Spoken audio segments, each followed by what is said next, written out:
Righto. Morning, everybody. Morning, staff, and all our listeners, and to our gallery, Gerald up the back, and managers and those that might be listening online. Morning to Councillor Shoemaker. She's online. Councillor Duff is on her way. Just phoned in. I'd like to welcome you to the Infrastructure, Environment and Compliance Standing Committee meeting for Wednesday, the 5th of July. And through the agenda, if we go to leave of absence and apologies, there's one from the Mayor, Mr. Brett Otto, this morning. Is there any other apologies or leave of absences? So, as I said, Councillor Duff is on her way. She's just running a little bit late, got held up in some... No, Councillor Duff has just walked into the chambers. Good morning to Councillor Duff. Thank you. All right, I'll give... That being said, with the Mayor's absent, could I have a mover of that, please? Councillor Potter, a seconder. Councillor Erkins, all those in favour? Thank you. Thank you, Councillor Shoemaker. All right. Councillor Duff, am I rushing you? If I could ask you to recognition of traditional owners, please. Thank you. Thank you, Acting Chair.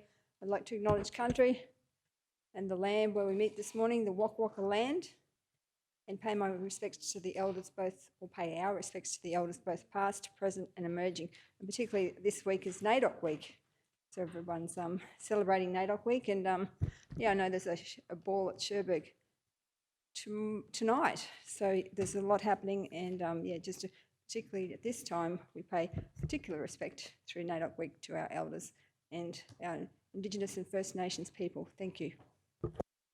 Thank you, Councillor Duff. Yes, reiterate those words, and we were fortunate enough, some of us councillors were at NAIDOC down in Cherbourg yesterday, and a wonderful occasion down there, celebrating and helping them participate in that day as well. So thank you, Councillor Duff.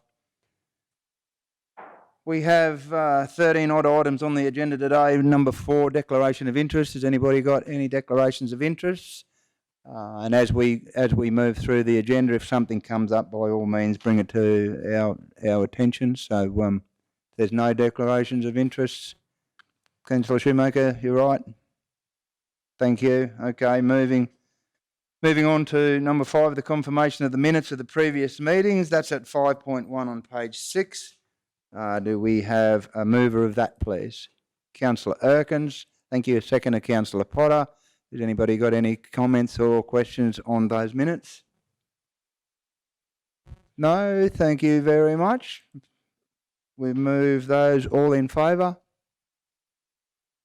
Unanimous, thank you very much. Moving on to number 6, we escalate 6.2 for everybody's knowledge, simply because it's the portfolio report in front of 6.1. That's on page 32, the Infrastructure Planning Works, Construction and Maintenance Portfolio Report. That's on page 32. On page 32, and a summary from Councillor Jones to present his Infrastructure Planning Works Portfolio Report to Council. Thanks, Chair. And again, great pleasure to deliver the Infrastructure Portfolio Report for the month of July. And you can see there we've got current design and planning projects, a number of them, capital works projects. We've got Campbell's Road by E, Corndale Road, Corndale. Just to name a few, George Street Car Park is pretty close to being finished. So should be done there with the line marking, temporary flats in the Nango. A little bit of touch-up work to finish that off. The bitumen reseal program, it's all there. There's a lot there, Mr Chair, and I'd just like to present it as read. Anybody that's online can go to our website and have a look, and I'm sure that our diligent councillors all would have read our portfolio report leading up to the meeting today, so they all know what's in there and happy to take any questions. So I'd like to move that the portfolio report for Infrastructure Planning Works, Construction and Maintenance Portfolio for the month of July be accepted. Thank you. Thank you, Councillor Jones. We have a seconder for that. Councillor Potter, thank you. Comments, questions?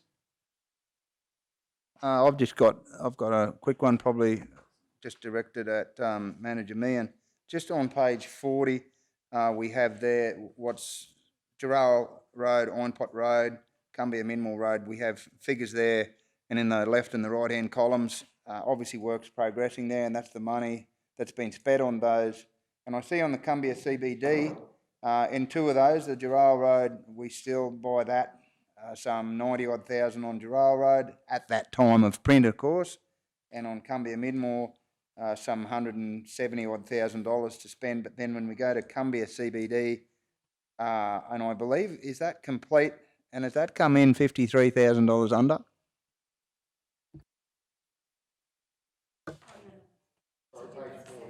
Page 40, sorry.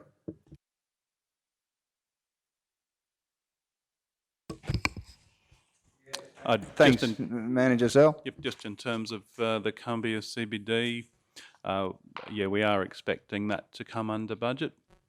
The final costs in there, you'd appreciate that quite often there's a lag between the projects finishing and finalising all of the invoices, etc. So when you see a lot of those costs there, they do need to be finalised. But certainly there are unders and overs, but CBD in Cumbia is expected to be under. Thanks, Manager Searle. How good a story is that? We've come under on a project which, yeah, wonderful result, and Cumbia is looking sensational. So credit to all the guys and girls that worked out there on that streetscape in Cumbia. So it's, there's some good figures there. And just for the public, yeah, these figures are previous, so I can certainly understand that, you know, in next month's report they could perhaps change a little bit. So thank you. All right, so that report, no more further questions or comments on that? No? So we're all in favour? Yep. Councillor Shoemaker, yes, thank you very much. Moving on to 6.1 on page 29, the application for road reserve over portion of the Toomeys Road Reserve. I'll just get to my page 29. The officer's recommendation that the committee recommends the council advise the applicant and the Department of Natural Resources and Mines that A, it does not object to the application for the road licence over a portion of the Toomeys Road Reserve and nearby unformed road adjacent to lot 59 FY17 and 60 FY17 as shown in attachment 1, and B, should the Department of Natural Resources and Mines approve the road licence, that there be no cost to council associated with the application, and point 2, delegates authority under section 257 of the Local Government Act 2009 to the Chief Executive Officer, or their delegate to finalise any and all matters associated with the application. And A, execute as road manager, form part C, statement in relation to an application under the Land Act 1994 over state land for the proposed road licence. Do we have a mover for that? Councillor Jones, thank you. A seconder, Councillor Potter. Comments, questions? Councillor Potter. Yeah, thank you, Acting Chair. Just a couple of things. So are we looking at opening this road any time in the future, and or will this affect other property owners in the surrounding area through you? I think that might be through to Manager Searle. Thank you. Through you, Chair. So this is a temporary road closure and licence.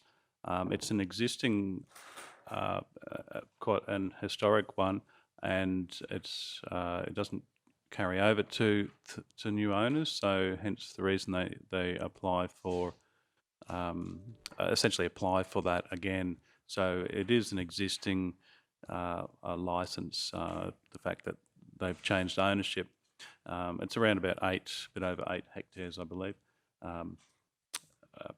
Yeah. So in terms of affecting infrastructure, our Toomeys Road, there's essentially no change to that. It's the licence area has been previously fenced off, so I wouldn't expect that there's a change in the impact that previous residents have experienced. Thank you, Manager Searle. Councillor Potter, happy with that. Thank you. Yeah, obviously historical and been in place there previously, so yeah, that's good work in that space. All those, no more comments or questions? No, all those in favour? Unanimous, thank you very much. Item 6.3 on page 45 of your agenda, councillors, and anyone listening in the public out there requesting. A request was received by council to name 2 new roads as part of a subdivision at 241 Izzards Road, South Menango. And the officer's recommendation is that the committee recommends to council to name the roads, point 1, Road 1, Latrobe Road, and Road 2, Duncan Road. So we have a mover on that. Councillor Jones, seconded Councillor Potter. Comments, questions? Councillor Erkins, thank you. Through you, Mr. Chair.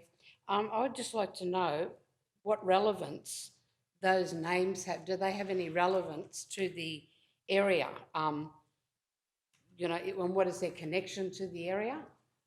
Or are they just the name of the developers?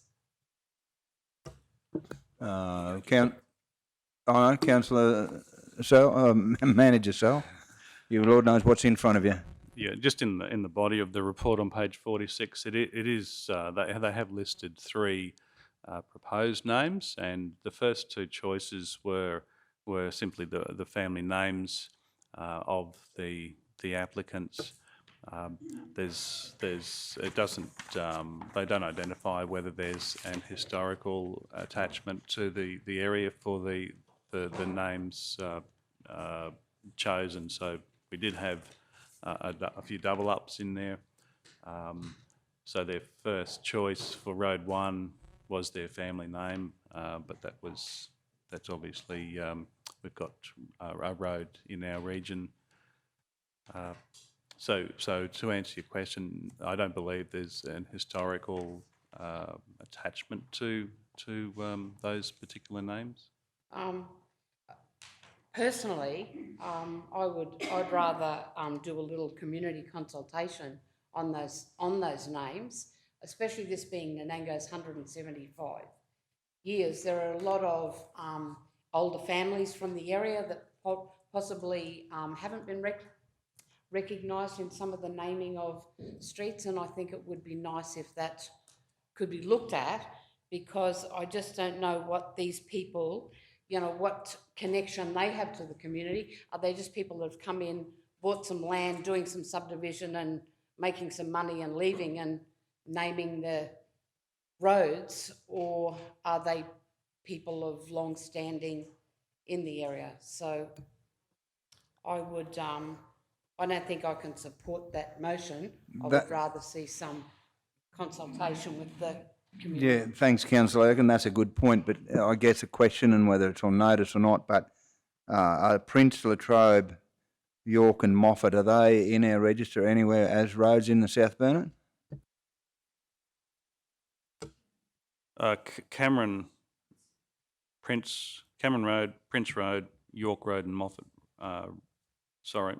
Cameron Road and Prince Road are roads that are within our region. And none of the others? So they could be used, yeah. Yeah, and I just bring that up because we didn't go down to York Road and Moffat Road, given that the first road, Duncan Road, was their preference. Okay, Councillor Potter. Yes, through you to probably Mr. CEO or the GM. This actually aligns with our road naming policy, doesn't it? So everything we've done here all aligns up with our road naming policy. Yes, that's correct. Councillor Erkins. I don't know the correct procedure, but I'd like the matter to lay on the table until we can do some community consultation on the naming of the roads. Councillor. Yeah. So if there's a procedural to move and to lay it on the table, it would cease debate and it would just sit until the matter was brought back.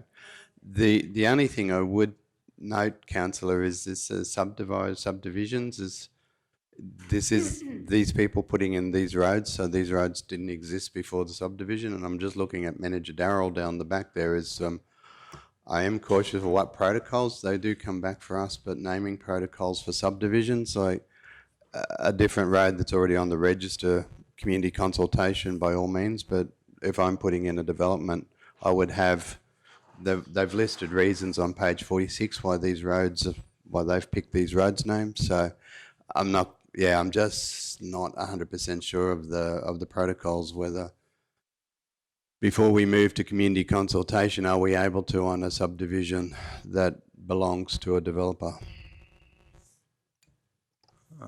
Councillor Erkins, another comment? No? I was going to answer that.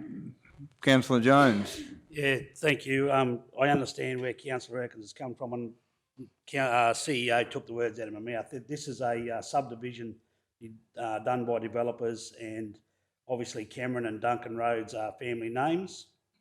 The only one that would be under consideration, I would think, would be Latrobe, but I think as a subdivision and a developer coming in, I'm sure that it wouldn't be out of place for us to bring it to the attention of the developer as far as naming or some connection. But yeah, I don't want to be seen to be trying to force a developer into doing something that may not sit well with him, and I'm sure they may well have taken that all into consideration. So I'm happy for this to go through as it is. I think the work's been done, and Latrobe is the only name there. Duncan, I think that's a name that is connected to Nanango over a long period of time. Duncan's have been around for a long time, and Cameron, I don't know the name of the developer, I don't know the history of it, but I reckon that they would have done their due diligence, I would think, and so I'm happy to support this motion as it is presented today. Thank you, Councillor Jones. Councillor Duff? Thank you, Acting Chair. Yeah, from my recollection, and it's probably different to a particular road in a development, but it was normally with the divisional councillor in consultation with the community. That's what I thought was in our policy. And so I just wondered with this, maybe the divisional councillor should have been included in the consultation. I know you've had consultation with just the stakeholders, internal consultation. I'm just not sure as CEO Mark said, what's the actual policy on that particular development. It might not even be specific in the policy.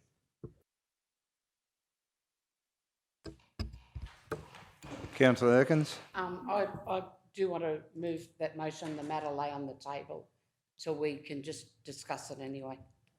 As I said, I understand it, the name is probably very relevant to them, and that may be all okay, everyone might agree on that, but I still, as I said, it's 175 years of Nanango. There are a lot of local history that have not had things named after them, and I mean, I don't know if I knew that these people were local people who lived in the area and had connections to the area, but this may be just someone who's come in, they're naming it after their brother, their uncle, or whoever, a family name, and I just don't know that it has a great relevance to Nanango. So I would like the matter to lay on the table so that we can have some discussion with the applicants, maybe, and the history room or someone. Thank you, Councillor Erkins. So Councillor Erkins has moved that the matter lay on the table until further clarification. Do we have a second to Councillor Duff? All those in favour? We have Councillor Erkins and Councillor Duff. All those against? Oh, sorry. I beg your pardon, Councillor Shoemaker. You're behind my cup there. So you're in favour, Councillor Shoemaker. So we have Councillor Erkins, Councillor Duff and Councillor Shoemaker. Those are... So you're in favour? Yep, we are unanimous in that decision. Thank you. We're all in favour now. Yes. Councillor Jones has thought about it long and hard. And Councillor Potter was in favour and it's unanimous. So it lays on the table, correct? Okay.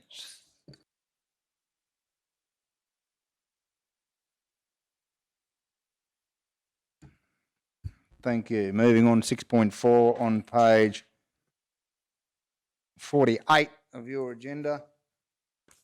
I'm not sure if my fellow councillors, but I've got a large 6.4 with the Nanango CBD parking and operations. The officer's recommendation to committee recommend to council that council undertakes public consultation regarding introducing parking regulation and restrictions within the Nanango CBD. Do we have a mover of that? Councillor Erkins, thank you, and a seconder, Councillor Duff. Thank you. Comments, questions? Councillor Erkins. Yep, the matter's been brought to my attention by several business owners in Nanango who have issues with other businesses, staff parking in the street. I believe there have been approaches made, but it hasn't worked. So people are finding it, like all places now, parking is at a premium. And really the bottom line is it's better for you as a business owner or your staff to do that little bit extra work and leave the park. So I'd like to be happy to do some community consultation on it. Thank you, Councillor Erkins. Councillor Duff. Thank you, Acting Chair. I'm very keen to always go out to the public and get consultation, but I'm also keen to make sure that the consultation is done so that the people with skin in the game I believe, should have a weighted say. And I'll be raising that in when we're talking about the Wandai streetscape, because I think that the business owners would be the most affected, and so I hope that their actual consultation carries more weight. So just very keen to see the consultation happening in the correct process. Thank you. Thank you, Councillor Duff. Further commentary? None from that side of the table. So the recommendations, council undertakes public consultation regarding introducing parking regulation and restriction within the Nanango CBD. All those in favour? We have Councillor Duff, Councillor Erkins, Councillor Jones, Councillor Potter and myself. Unanimous. And Councillor Shoemaker.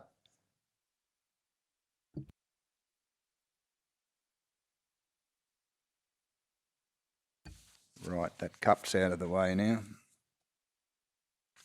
6.5 on page 62 of your agenda.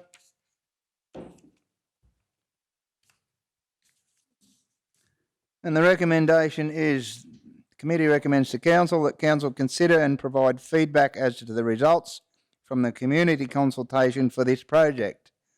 There are many dot points there in front of you in the agenda for you to read. And community consultation, as Councillor Duff alluded to in the previous point, the community consultation, there were some 6 consultations in the community down there in the month of April and onwards, in the Wandai Business Breakfast, the front of the IGA, the Wandai Markets, in front of St Vincent de Paul.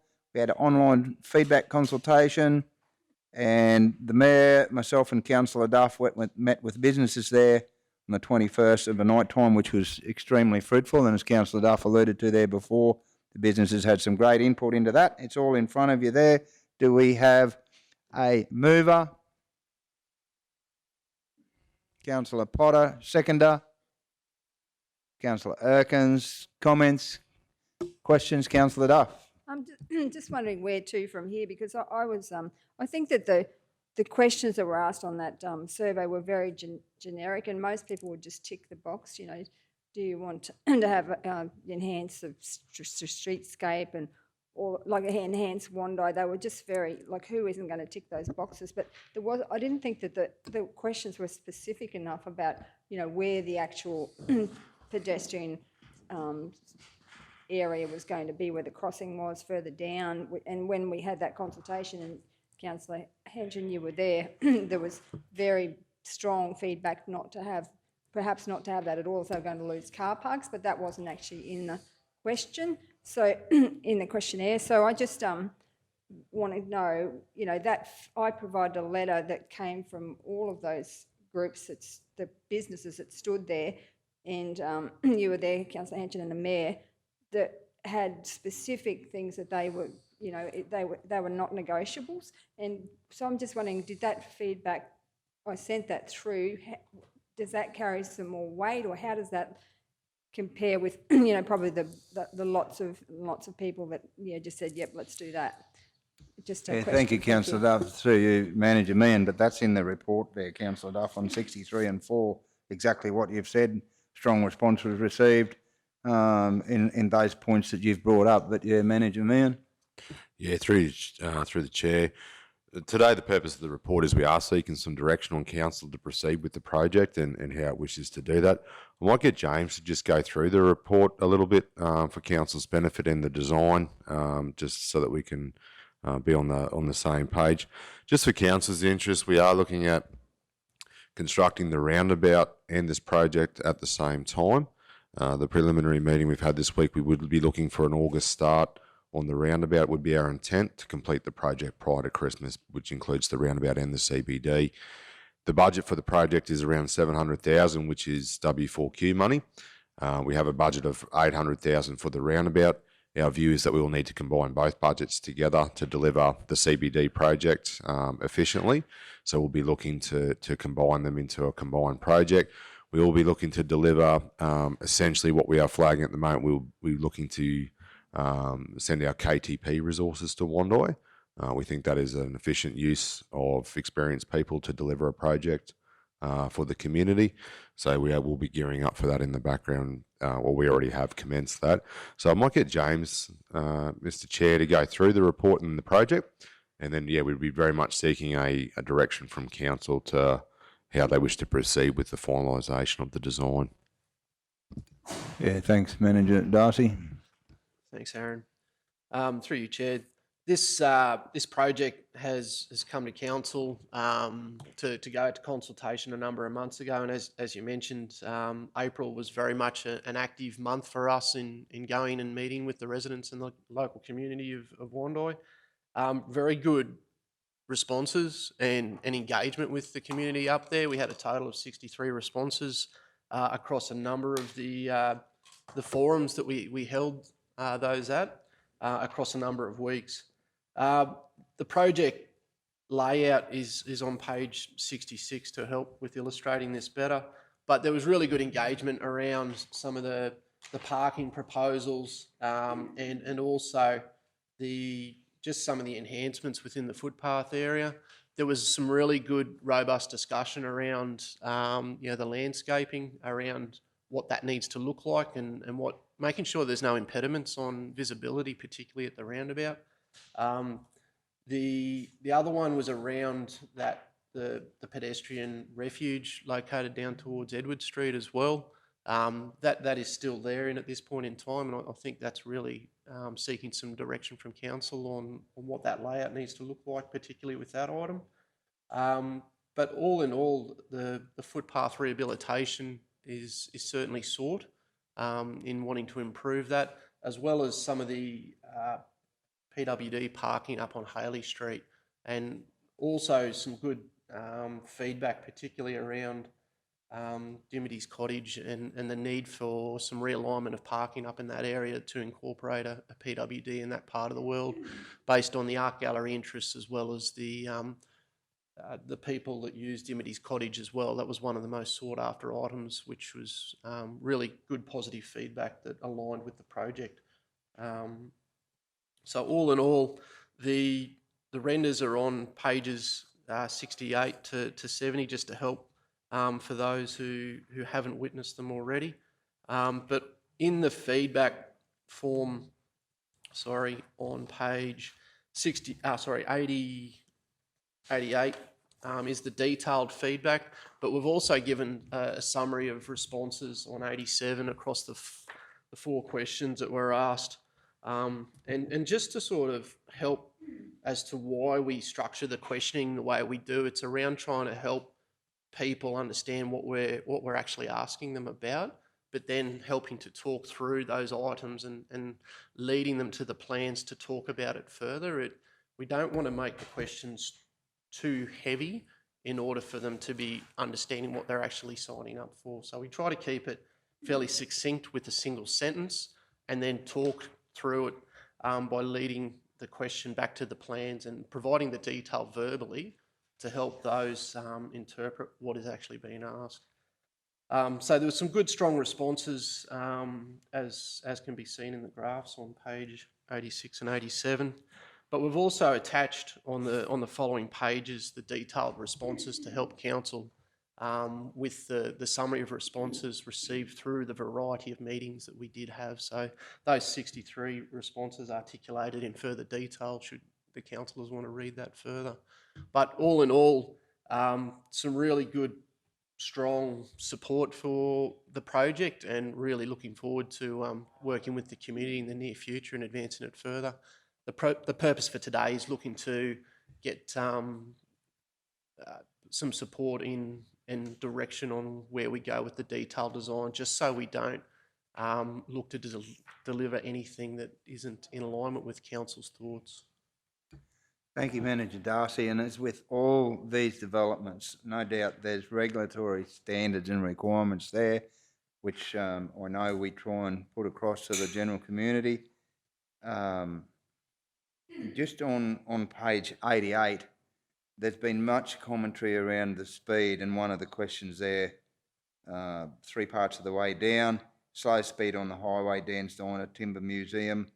We've taken that to our Traffic Advisory Committee, so that's work in progress there still, and I would assume, Manager Darcy, we might have a response or a reply to that certainly in the coming months. Would that be a fair comment?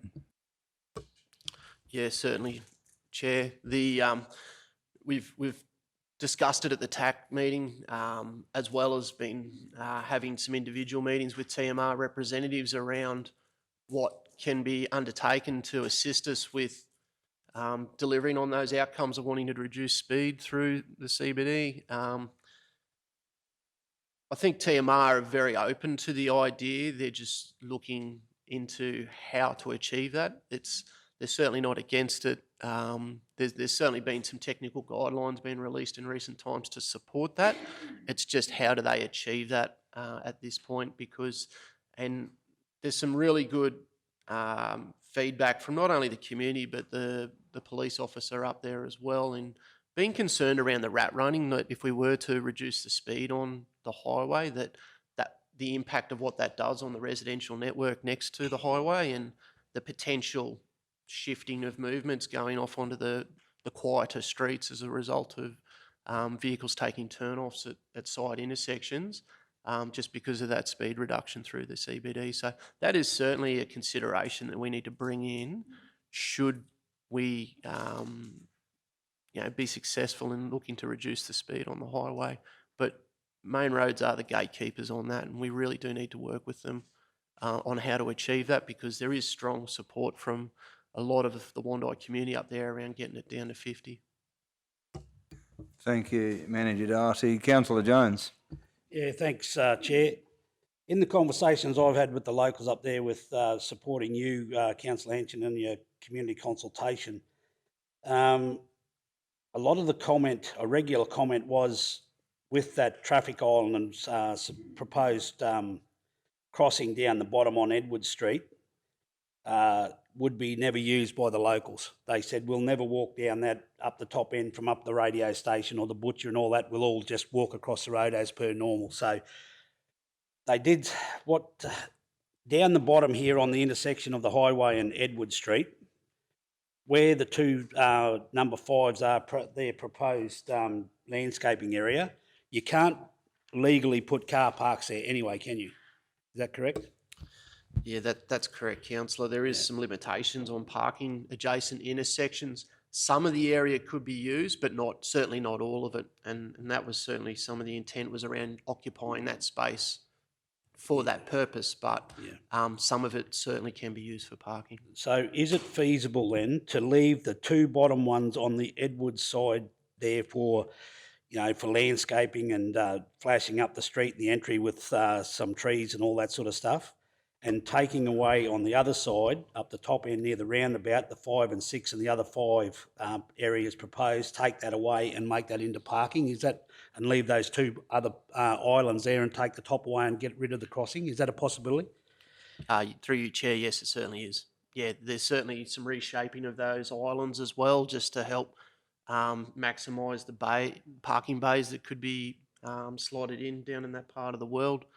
There's certainly the ability to achieve that.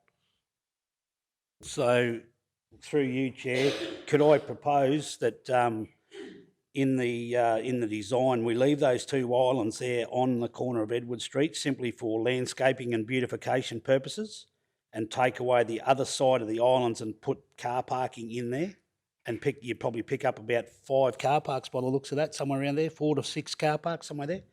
So that would be the only change that I would make, because all the other people have certainly supported it, as you've said, but that was the only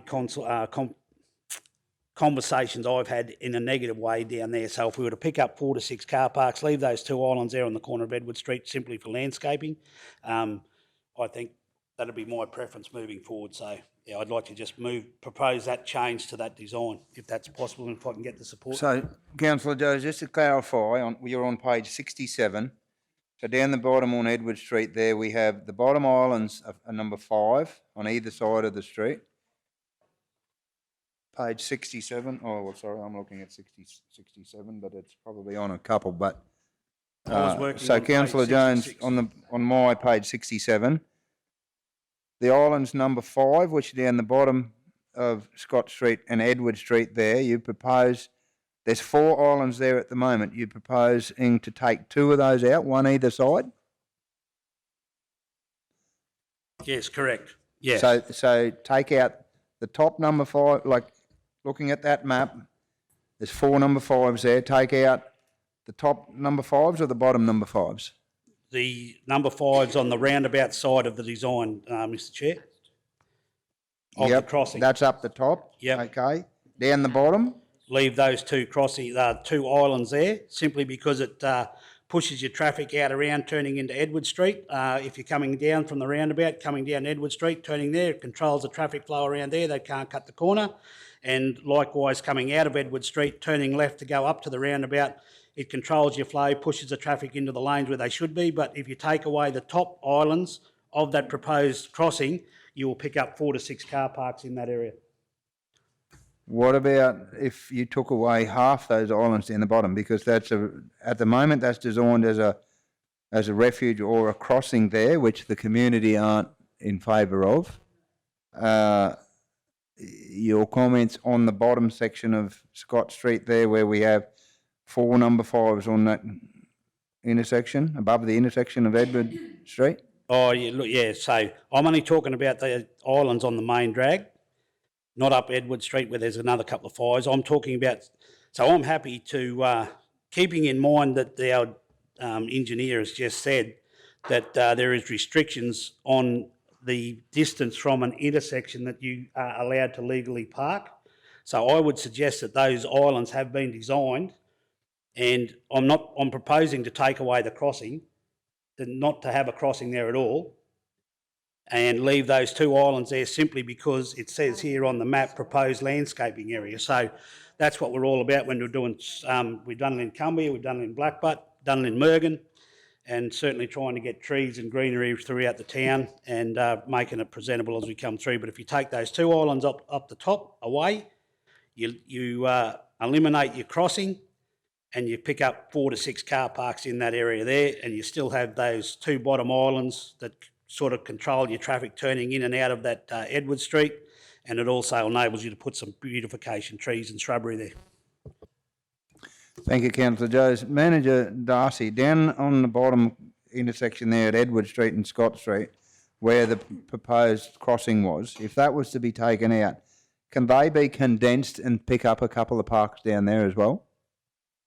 So, you down the bottom of Edward Street, if you took that crossing out, can that be condensed and pick up a couple of parks there if you did away with that crossing? So at my map that I'm looking at on 67, I have 2 5s on the southern side of the road and a 6, and 2 5s on the northern side of the road.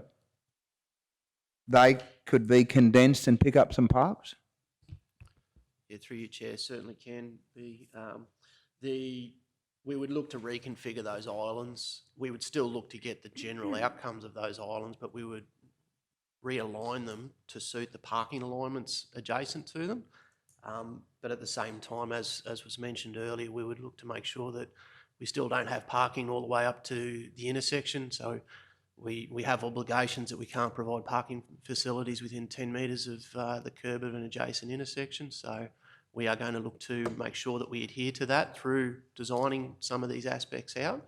But there's certainly an ability to get that outcome. There's no doubt about that at this point. Thank you, Manager Darcy. Good morning, Councillor Shoemaker.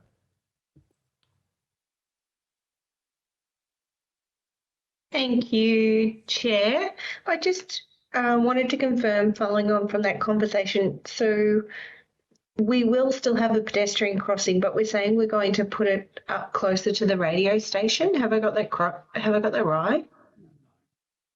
No, Manager Darcy, no, Councillor Shoemaker, but I'll let Manager Darcy confirm that can't be. Yeah, so my question is, so there will be no, if we make these changes, there'll be no pedestrian crossing across Scott Street? Yeah, that's correct, Councillor Shoemaker.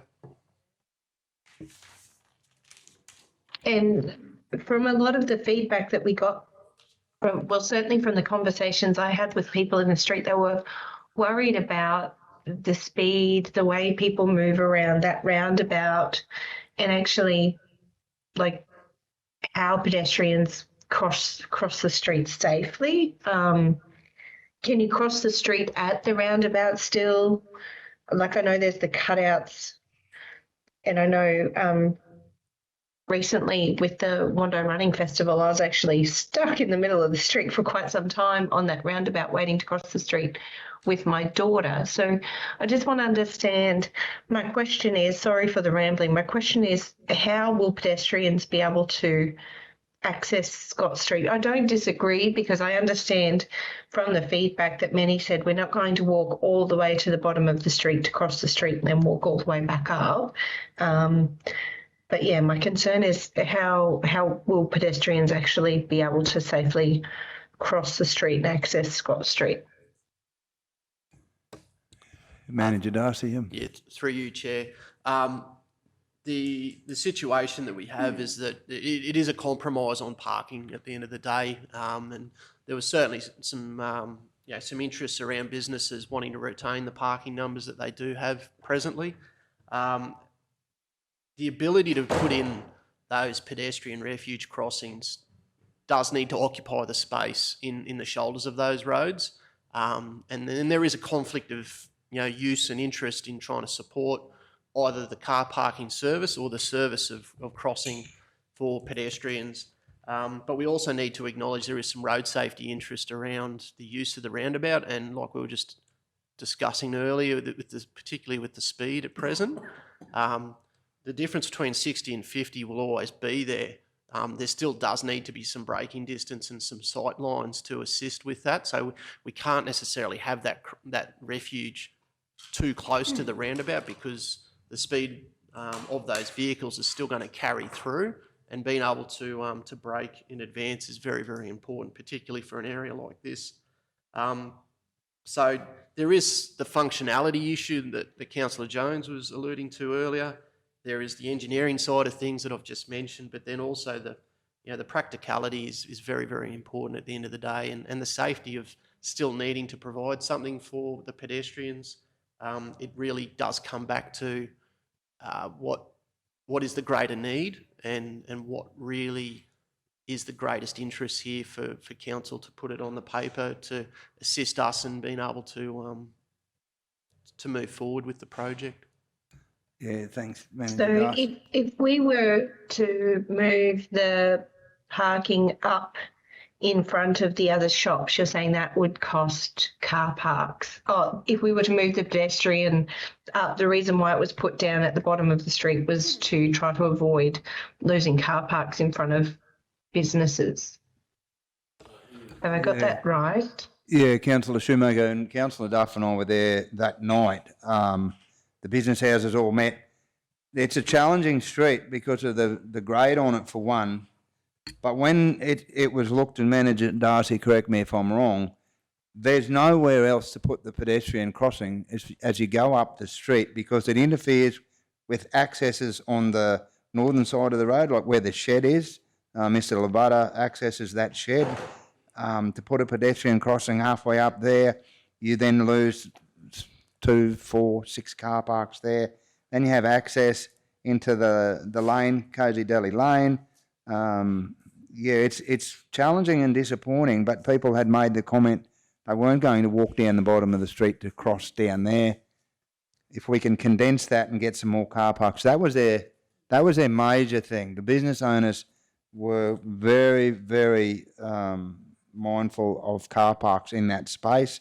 It is a busy little space with the shops that are there. There's multiple shops that are there that are highly used by the community and pass-throughs. The other thing being a highway, you're dealing with trucks that are coming up to that roundabout and coming down the hill off that roundabout, which Manager Darcy, again, correct me if I'm wrong, but there was virtually nowhere else we could put that. We sacrifice car parks, or we create major safety issues, and down the bottom, it's the place for it is unfortunately what many thought was seriously inconvenient.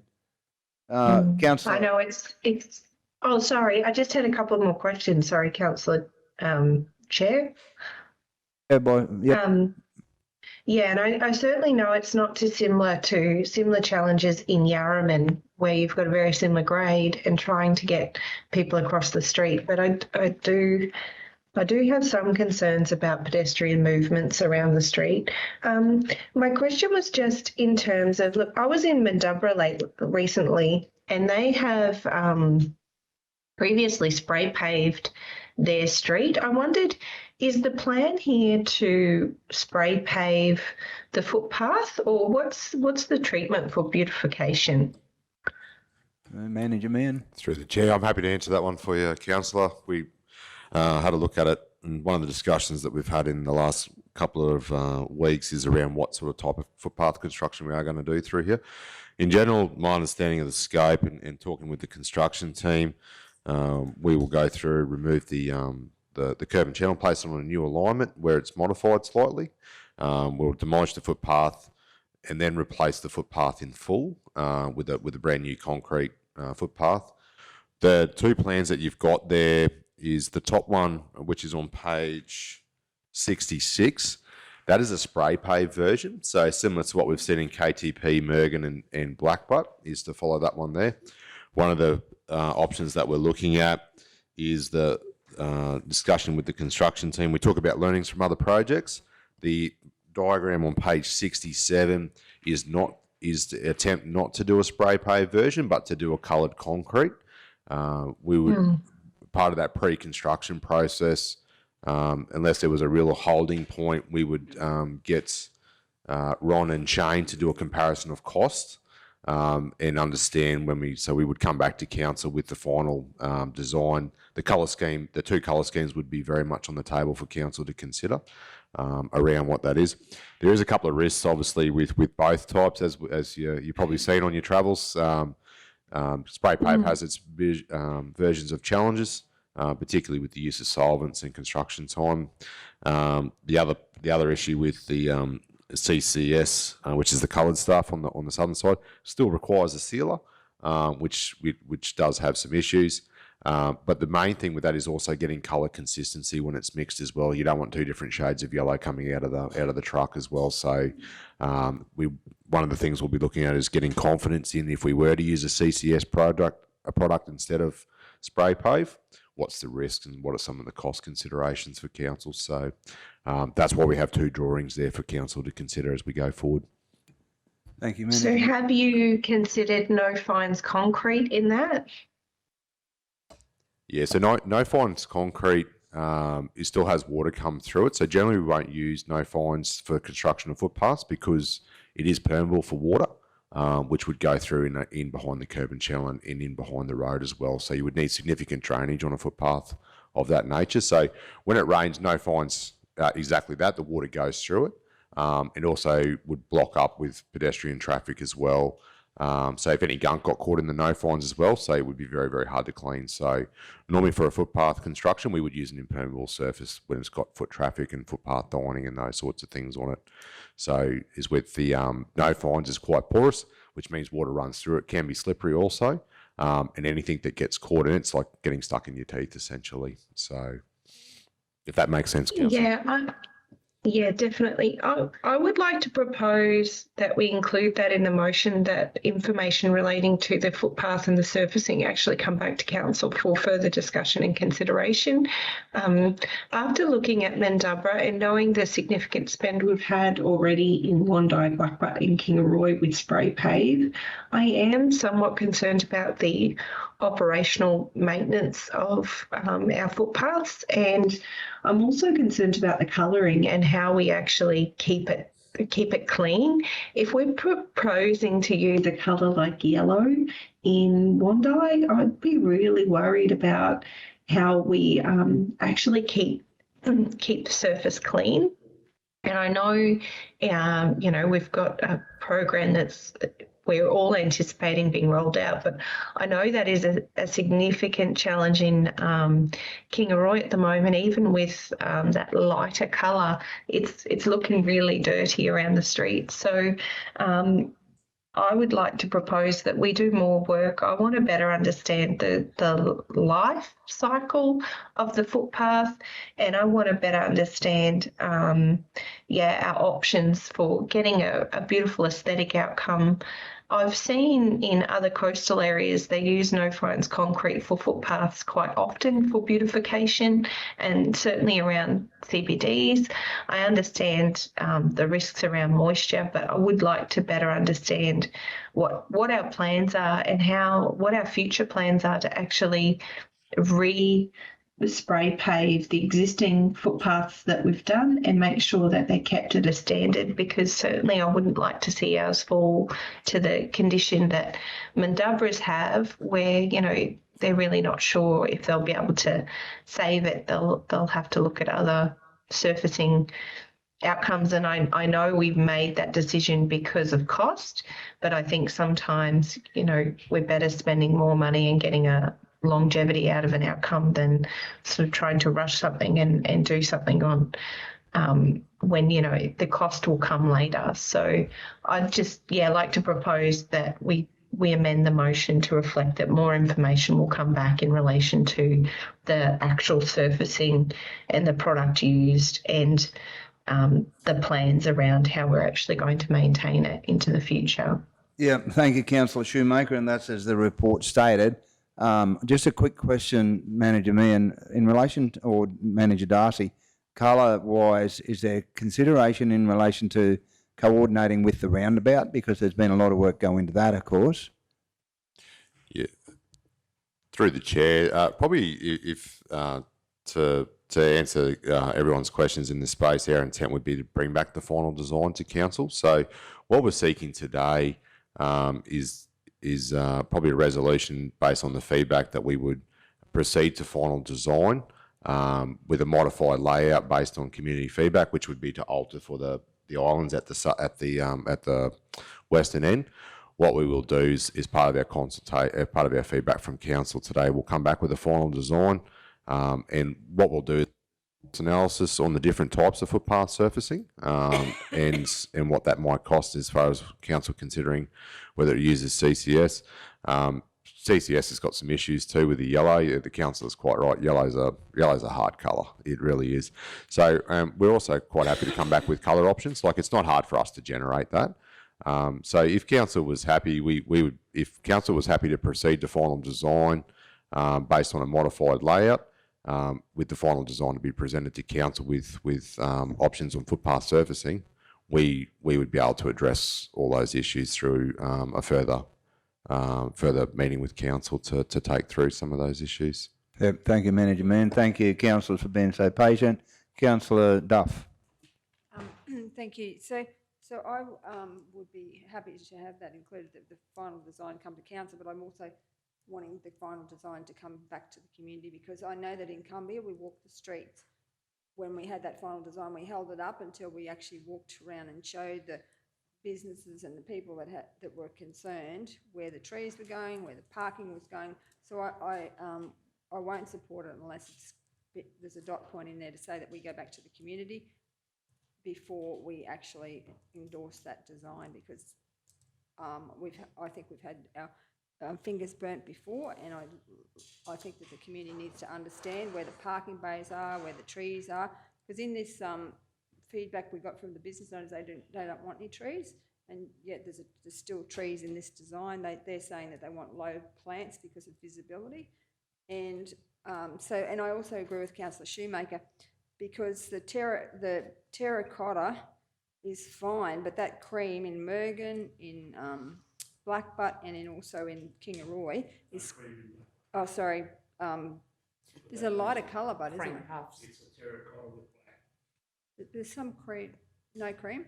Okay, because so the cream in Kingaroy and the cream in Mergen is causing a lot of grief, whereas in Proston there's terracotta and that darker grey, and I know there's less foot traffic, but they haven't had that footpath cleaned for over 12 months and it still looks good. So I 100% agree. I think we need to go for those darker colours, particularly the terracotta and the dark grey. So, but my biggest one is that we go back to the community before we actually go, yes, we're good to go.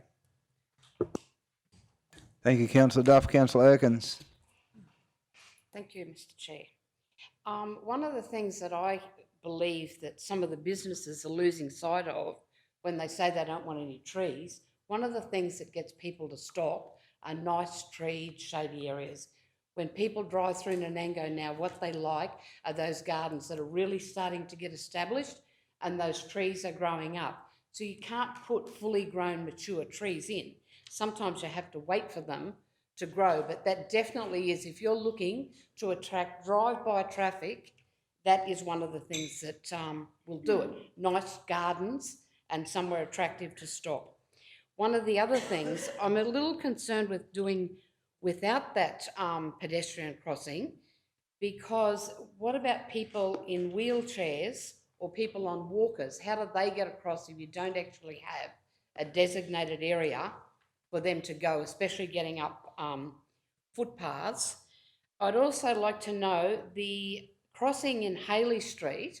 When I was there was a lot of conversation from people who felt that that was too close to the roundabout. Has that actually been moved down in this, or is that where it is now? Yeah, coming across from the, is it been moved further down? Through you, Chair. The crossing is very close to where it currently is, Yeah. Councillor. Okay. So, From my conversation with a number of people, they were concerned that that was actually a little bit close to the roundabout and they would prefer it to be further down, away from the roundabout a little bit. In front of the fish and chip shop, what's that parking there? that would be, through you, Chair, the parallel parking bay. So there's one existing angle parking bay. There is known safety issues with the reversing out of that bay at this point in time towards the roundabout, and for the issues that were highlighted earlier around visibility and braking. Given that there is no additional parking that can be achieved there, we've just reorientated it to be curbside, such that it's a drive out exit movement as opposed to a reverse out movement. So it's not a wheelchair? No, It's that's not a correct. wheelchair. That's correct. Okay. No, just for the record, yeah, we can't achieve the PWD bays on Scott Street just due to the grade of the hill through there, because it's So- above the Okay, threshold. So if we're not, and I understand with the slopes that you can't do that, I would think that would be even more important to have that crossing. And is it actually a pedestrian crossing, or is it just, take your chances? Through you, Chair. No, it's not a pedestrian crossing, it's a refuge crossing. So it is around pedestrians still needing to give way to traffic that is Yep. moving through there. Okay. However, it would be a lot easier to get across than further up the road. As I said, I think some of the businesses are a little short-sighted on the gardens, but I also think they're a little short-sighted on needing to have somewhere for people to get across, especially when you're talking, Wando is very well set up to attract travellers with their camping, and from there for people to come down.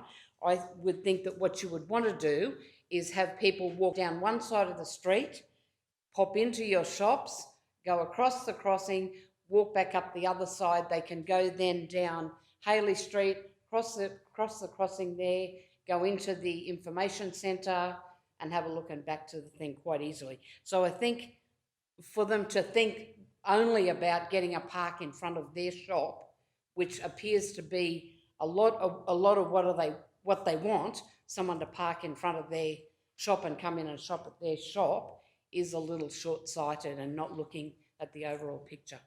Thanks. Thank you, Councillor Erkins. Councillor Potter, thank you. Thank you. Yeah, look, my concern is actually at the bottom where we do have the, at the moment, the pedestrian refuge area, because you've got those two businesses at the bottom that actually have driveways. And I know that bottom, some of those driveways are actually used sometimes. And I'm just wondering whether they're still allowed to use those driveways and come out through the pedestrian access point, because to me that we've sort of covered up their driveways a bit. Through you, Chair. Yeah, both those businesses do have a fairly large frontage of access on both Edward Street and Scott Street. Through the modification of the, particularly the landscaping area, if that were to be converted back to pedestrian refuge, we would be looking at reinstating that with parking. So there's certainly an impact on the crossover width through there. Some of that is just legacy of infrastructure as well, with historic use that would have existed back in the day. But at the same time, they've still got a large frontage of access that comes off Edward Street. We're also looking to try and maximise the accessibility of parking back to businesses through there. So yes, it is noted that there's some existing crossovers that are on that curb line along Scott Street, but it's certainly not inhibiting anything in vehicle access to their properties at the same time. Thanks, Manager Darcy. I suppose through you, Acting Chair, is that these businesses are okay with what we've done and this design. Have we gone to them specifically and said this? I'm just making sure that we've done our due diligence there with those ones. Yeah, well, we've spent that night down there, and if I just read out part of the report. The proposed parking and civil layout has been designed to comply with current regulatory and Australian standards for civil design and mandatory safety requirements.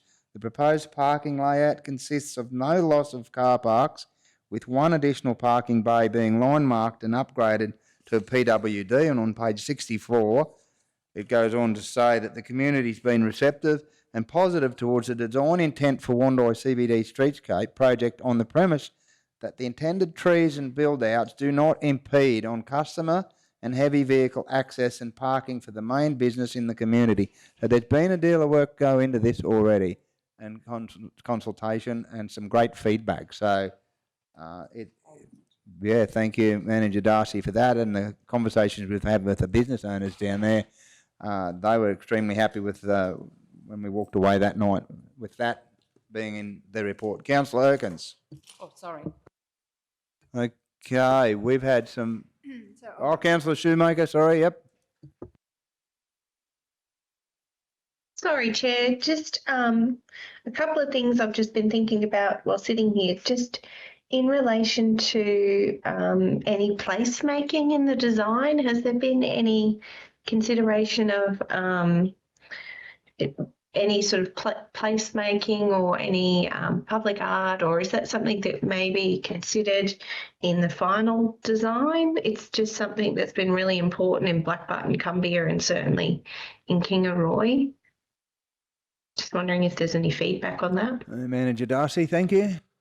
Through you, Chair. No, Councillor Shoemaker, we haven't actually undertaken anything in the form of any placemaking or art in the scope of the project at this point in time. Open to suggestions from Council on where we steer the direction of the project, such that we can enable the design to go forward. If there is some considerations like that to be included, this is a great time to consider it further if it is the choice of Council. Yeah, and again, the roundabout design will have something from my memory on it, on that bottom side of the wall, on that roundabout, and it is challenging with the slope that's there. It's quite steep that, so there's some challenges there. But yeah, good point, Yeah. Councillor Shoemaker.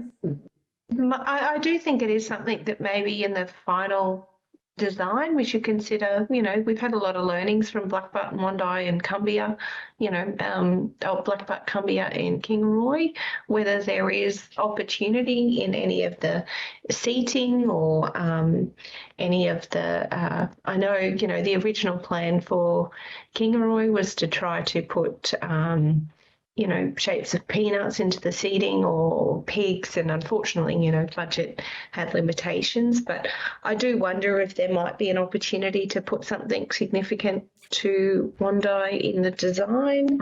I know in Mergen we put the pieces in the concrete, the beautiful plaques that have the different totem animals of the Waka Waka people.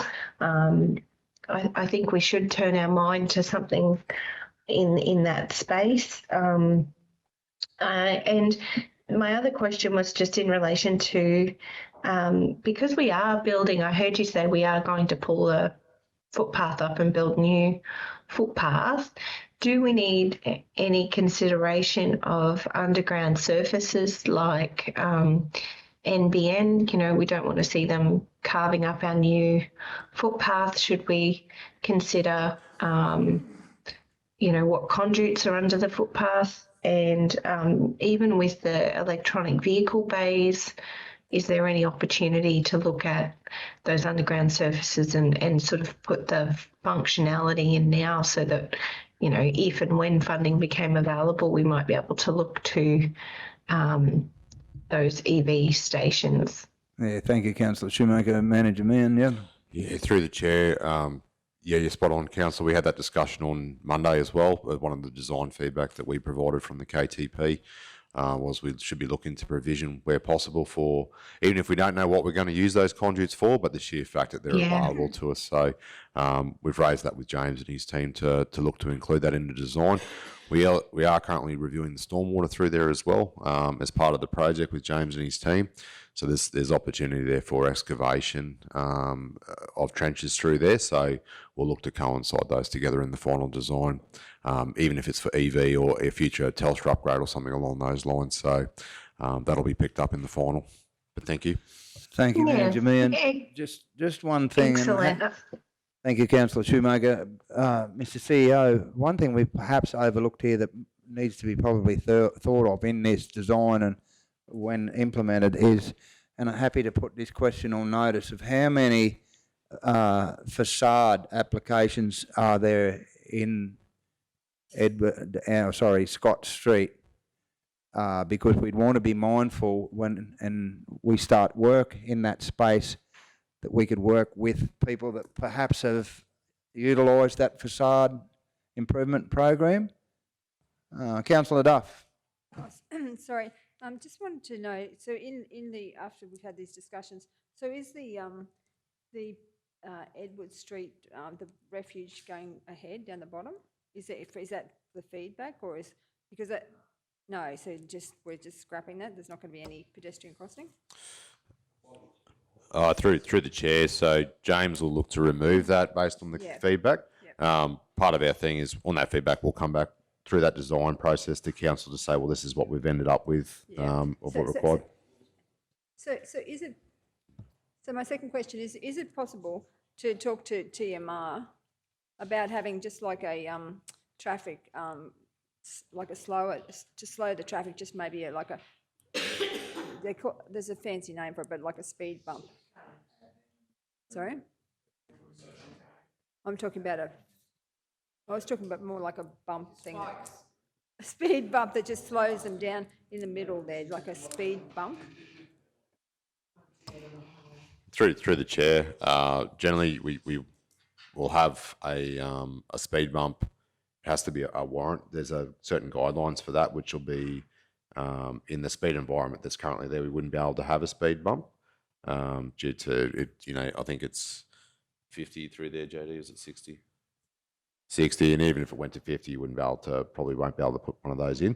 But part of that feedback is there, and just noting, and I do share some of the councillors' concerns around pedestrians crossing the street. So I think there's an issue for us to look at what might be able to be achieved at that end. If there's even a pedestrian refuge or something like that that's able to be installed, that generally will help traffic slow down as well. And just whether we can get one in there to comply. In the middle section there? No, just something. I'm not sure where we would put it, but it'll be something that we'll flag to see if there's anything we can do to assist pedestrians in the addition of that. Yeah, because the feedback is that no one is going to walk right down the bottom. Loud and clear that we want those car parks in there. Yeah. So would I be able to move that, a motion? Well, Councillor Duff, just before you do, if you have a look what's in front of us there, we have 4 dot points there for you to consider, that council consider and provide feedback, and this is due to the conversation we've had for the past half an hour here, which has been good. Council consider and provide feedback as to the results from the community consultation for this project, including the following points. Point 1, removal of the 2 traffic islands. Point 2, removal of the crossing. Point 3, proceed to final design, including further design options for the footpath, which included colour options and ease of cleaning. And point 4, that the proposed final design be circulated for any further community feedback, and that a report be provided to the August Standing Committee. Now, people's thoughts on that, or any... Manager Meehan, yes. Yeah, through the chair, we just suggest a couple of modifications if we could. The council considered and provide feedback as to the results of the community consultation. Probably the one where, if I could just suggest to council chair, that council, I did have a draft wording as well. Just bring it up. I just sent it through to Mark. Yeah, apologies. Yeah, no, it's in there. So I just had the council note the community feedback and proceed to to detailed design with the following considerations: removal of the 2 traffic islands, removal of the crossing, alternative footpath colours and construction materials, and the proposed final design be presented to council and be circulated to the community. So. We're just not sure when we'd actually bring it back. So we just thought, happy to be guided, Mark. We just had the proposed final design be presented to council. Yeah, we're not, just on the feedback today, we may not be able to make that. It'll just be, I reckon we might be in September based on that now. Yeah. Yeah, just another, perhaps, which been commented on, dot point in relation to underground. Councillor Shoemaker alluded to it, underground connectivity in some shape or form, or ability. That would be included in our final design. Probably the big one there for us is noting that they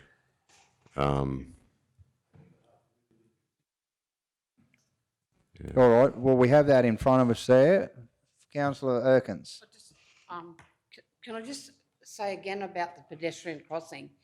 In Nanango, one of the things that we fought extremely hard for was getting a crossing across our road, because that was one of the biggest issues that we had. So just looking at this plan, so one of the places where we have got a crossing, not actually a crossing, but is in the laneway in Nanango. So you come from the lanes that go across. So is there any reason, if you use this laneway to have your crossing, that's about halfway, you'd lose a car park across the road, but if you're going to do away with the with it down further, you'd pick up those car parks down there. Could that be looked at? So going from the Cozy Dell Lane,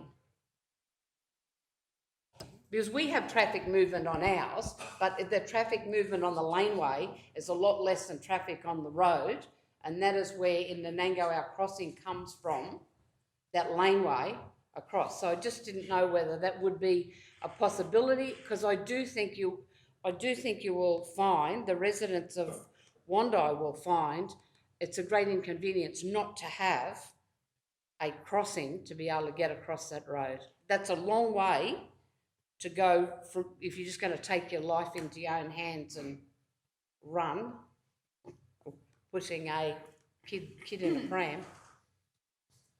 So I just wonder whether in the planning, whether you could look at whether that is a possibility. Yeah, through you, Chair, certainly happy to, councillor. We would have the ability to probably gain an idea on what the footprint of that would be on the western side of the street, just to understand what the impact on parking is and what the frontage of that business looks like as well. Yeah. But certainly, yeah, points taken. Yeah, as I said, speaking from experience, I know in Nanango we had no crossing to get from businesses from one side or the other, and that was one of the main things that businesses complained about. You know, people basically took their life into their own hands and had to run across the street, a similar width street to what this is, and now we've got the centre parking taken out, and that lane, thing up the middle. Yeah, thank you, Councillor Erkins. And look, as the recommendation states, council consider and provide feedback, which is exactly what we're doing for the staff to go and work on today. Councillor Duff, if you've got something to add, and then we'll look at wrapping this up, and we'll certainly, we have in front of us, as you've all have in front of you, there's now 5 dot points there. Councillor Sorry, Duff. I wanted to change the wording of the last one, that the proposed final design be taken back to the affected business community.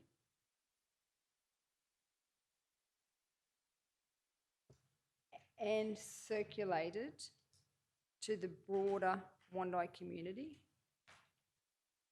for final feedback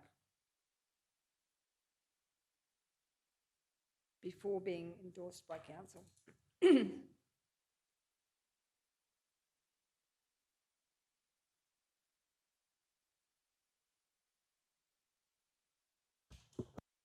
All right, thank you, Councillor Duff. So we have that in front of it. You've all there to read. I'll read them out again for you quickly. Councillor I would like to add, sorry, Chair. Shoemaker. Sorry, yes. I would just like to add a dot point Yep, proceed. up above that one or whatever, just that consideration be given to placemaking options.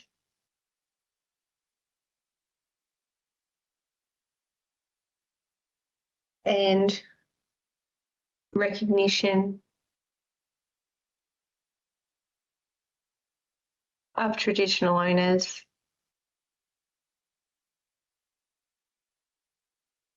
in the design. That's it.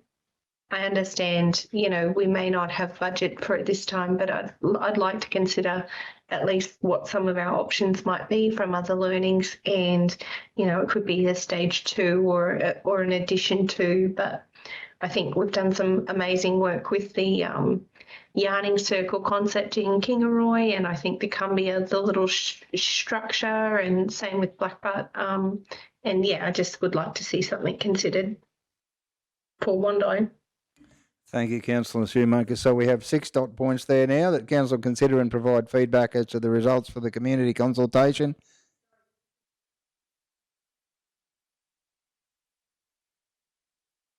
The last dot point, Councillor, for the proposed that the community. Yeah.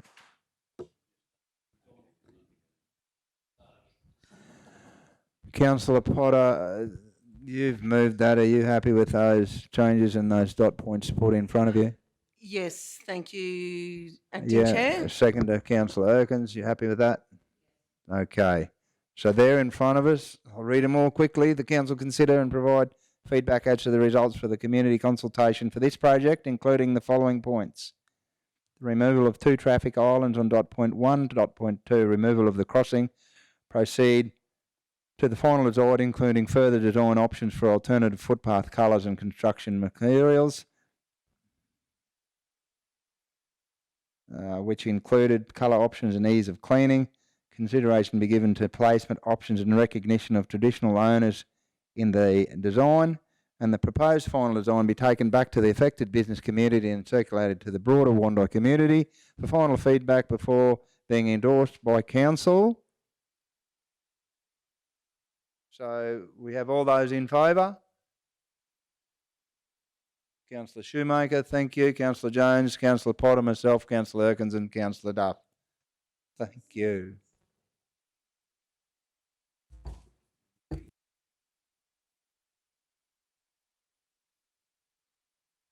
All right, now that being at the time that it is, could I suggest we have a mover to go out of the chambers for morning tea? Councillor Erkins, thank you very much. Seconder, Councillor Potter, all those in favour? Unanimous. Thank you very much, Councillor Shoemaker. We'll see you back here in 11 minutes' time. Thank you. Good to go. All right, welcome back. We resume the meeting. Have a mover, Councillor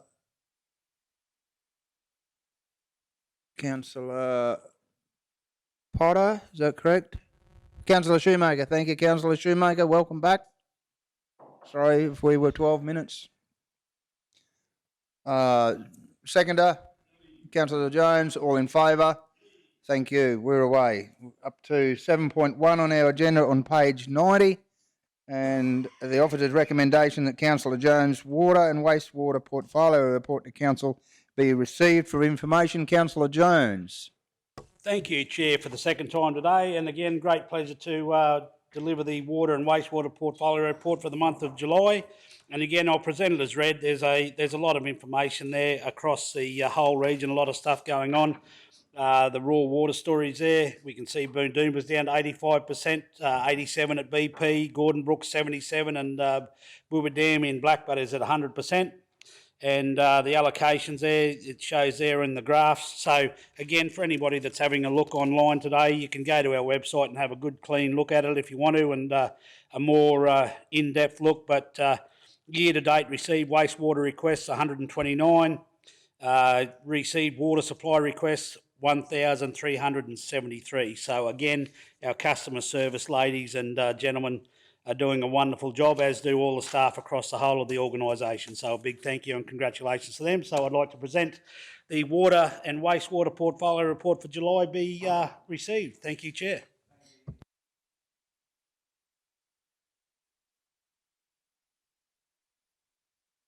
Questions, comments?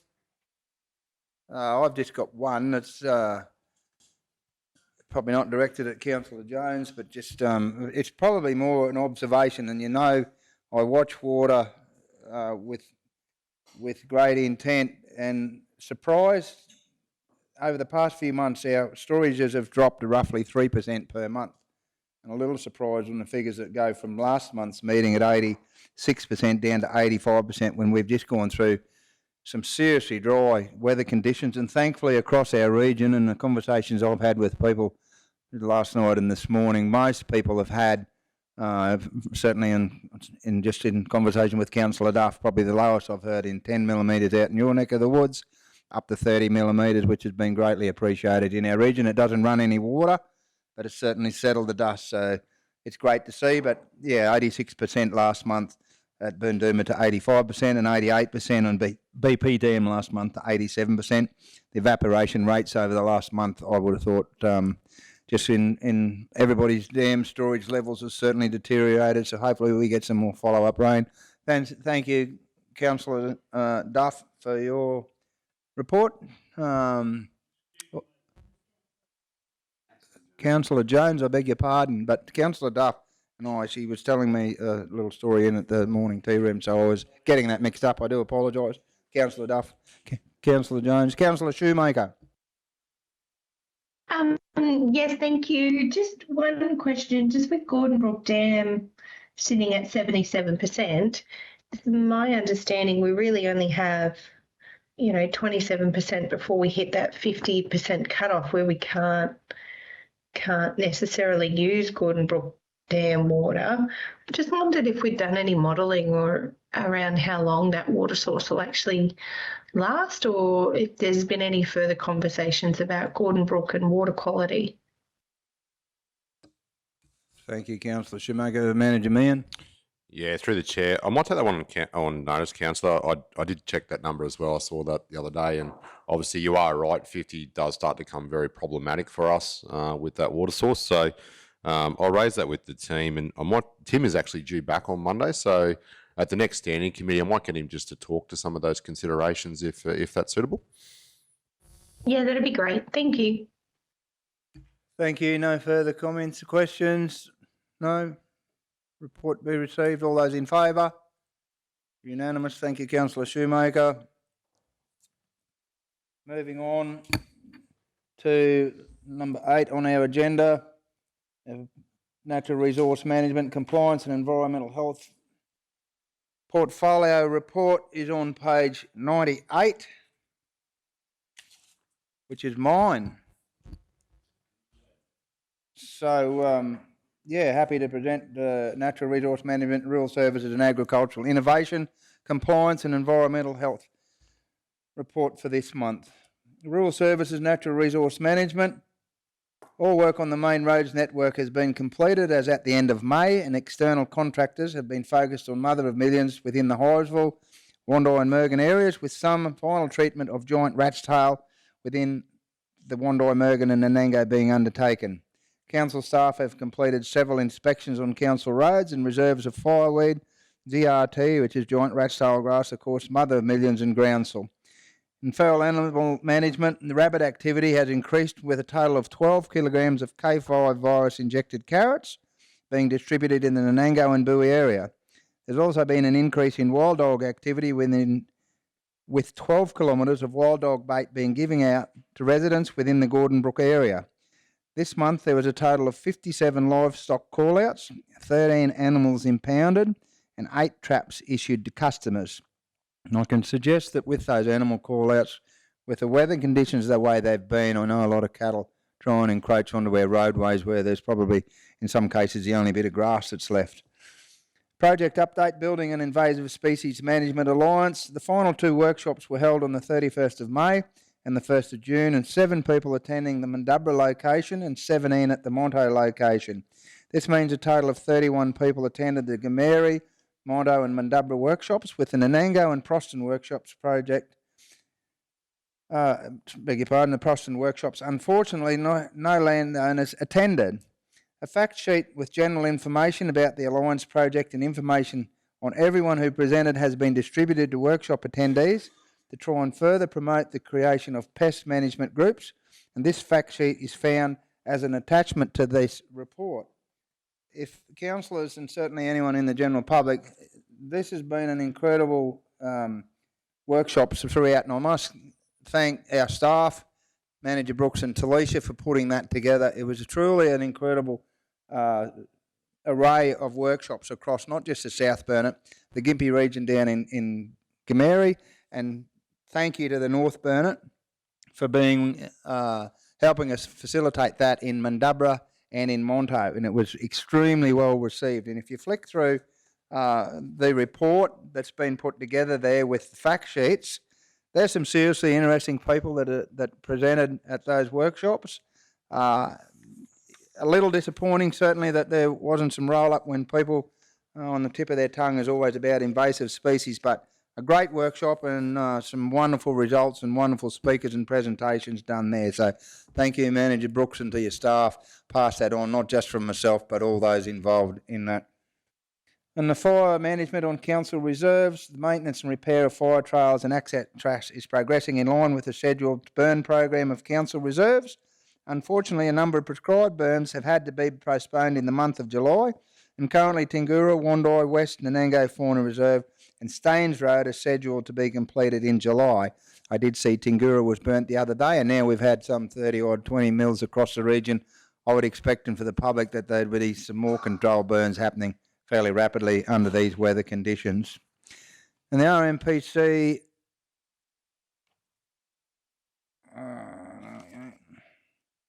RMPC Main Roads contract. The Main Roads weed spraying contract for the 23-24 has been finalised. Unfortunately, there has been a 26% reduction in the amount allocated for the next financial year. This means that with an increase in labour and herbicide costs, the amount of time that can be allocated to the main roads has decreased from about 841 hours to only 556 hours. That in itself is very disappointing. And environmental health, the Queensland Health Food Act consultation with local government was hosted in Toowoomba with 2 environmental officers attending, and a response on the proposed State Food Act legislative amendments has been prepared and submitted. The Griffith University students visited Gordon Brook Dam and completed a tour of the water treatment facilities, and environmental health officers presented a talk to the students about the advantages with working in regional local government. And Cherbourg hosted a workshop for environmental health workers from North Queensland for the Aboriginal and Torres Strait Island Public Health Program, and the South Burnett Environment Health Officer presented a pest management session. We have fact sheets there that are attached to this report. So with that, I'd like to present my report as accepted. We have a mover for that, Councillor. Sorry, I've moved it. I have a seconder. Thank you, Councillor Potter. Any questions, comments? Councillor Jones? Oh, sorry, I thought you had your light on. Okay, no? Moving on.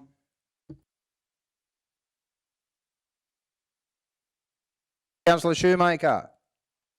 Thank you, Councillor Hitchin. It's just concerning to hear that the RMPC contract's been reduced by the weed spraying. Is that the only area that we've seen a reduction in, or is it a reduction across the contract in itself? Manager Brooks. Yeah, through you, Mr. Chair. So that's obviously a disappointing outcome, and we've certainly taken it up with Transport Main Roads regarding that that reduction, and obviously that flow-on effect in relation to the impact to what can actually be done out in the field. Unfortunately, that's just the size of the bucket that they've got in that particular area. So we just have to maximise what we've got and get done. Obviously those priority areas. Yeah, thank you, Manager Brooks. Yeah, Councillor Shoemaker, 26% is a huge reduction when we see the hours alone, 841 to 556 approximately. That's very disappointing, especially, and again, it feels like we've just been thrown out with the bathwater, hasn't it? But left whole. Is there any advocacy or any discussions we can have with DTMR about that RMPC contract through the tables or opportunities you have before you? Councillor Jones, it's probably a question. And is there other areas of the contract that have been impacted, or is it just the spraying? Yeah, Councillor Shoemaker, Manager O'May has got a comment. Yeah, through the chair. Yeah, Councillor Shoemaker. So the RMPC contract for weeds is completely separate to the roads contract. So this doesn't impact the roads one. I think that was your original question. So yeah, it is the weeds contract, only a really small RMPC contract. But yeah, as Manager Brooks said, they are trying to follow up and engage with DTMR around this one. But yeah, it is a separate process to the roads RMPC.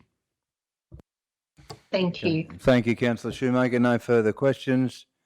No, all those in favour pardon, I missed Councillor Shoemaker. Thank you. Moving on to 8.2, I beg your pardon, page 106, Natural Resource Management Operational Update. On page 106, on 106 it states the Natural Resource Management Operational Update be received for information. It's all there in front of us with some interesting statistics there. If I quickly run through that, bounties processed. Sorry, Councillor. We have bounties processed there. There's been 30. One of those is within the syndicates. Moving through. Yep, interesting. Do we have mover? I just wanted to ask Councillor Duff. Sorry, I just wanted to ask a question. So that Cherbourg Parthenium treatment, it says not applicable.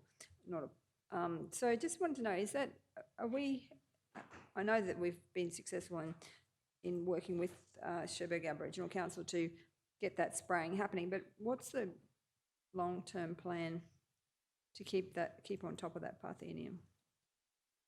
Yeah, through you, Mr. Chair. Yeah, obviously a lot of work's been done in that space to date, and will continue to be done to keep on top of regrowth and that sort of thing. But obviously, it's not the time of the year to be spraying that Parthenium at the moment. So when the seasons come round again, when it warms up, they'll be monitoring that and working in partnership with Sherburg to keep that treatment up. So is that sorry, through you, Chair, is that something that's been documented, or is it just a sort of like a gentleman's agreement, or how's that looking? Because I know that the last time, like a few years ago, we had plans to keep it going and it didn't happen. So what's the, how do we ensure that no one drops the ball on that particular issue? Through you, Mr. Chair. Obviously, Parthenium is a weed that needs to be treated and sprayed, so we've got a statutory obligation to do that. So that's the driver to actually, maintain this program.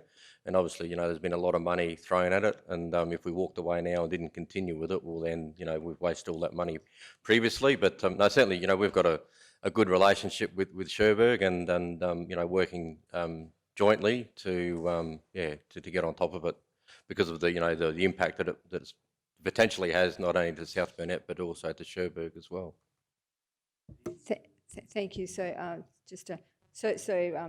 through you, Chair. So their statutory obligation I believe doesn't rest with us. It rests with the Sherburg Council. So we're just supporting them in that process. And are we providing is the plan to provide funds into the future for us to support that, or are they going to fund it, or how's that going to look? Yeah, through you, Mr. Chair. Obviously, Sherburg take responsibility, for the costs associated with the Parthenium in their jurisdiction, and we look after the impacts and the Parthenium on our side of the boundary. But certainly, and very shortly we'll be bringing the biosecurity plan to council for adoption. So it will certainly be featured in there. Council's commitment to continue with that program. Oh, that's great news. Thank you very much.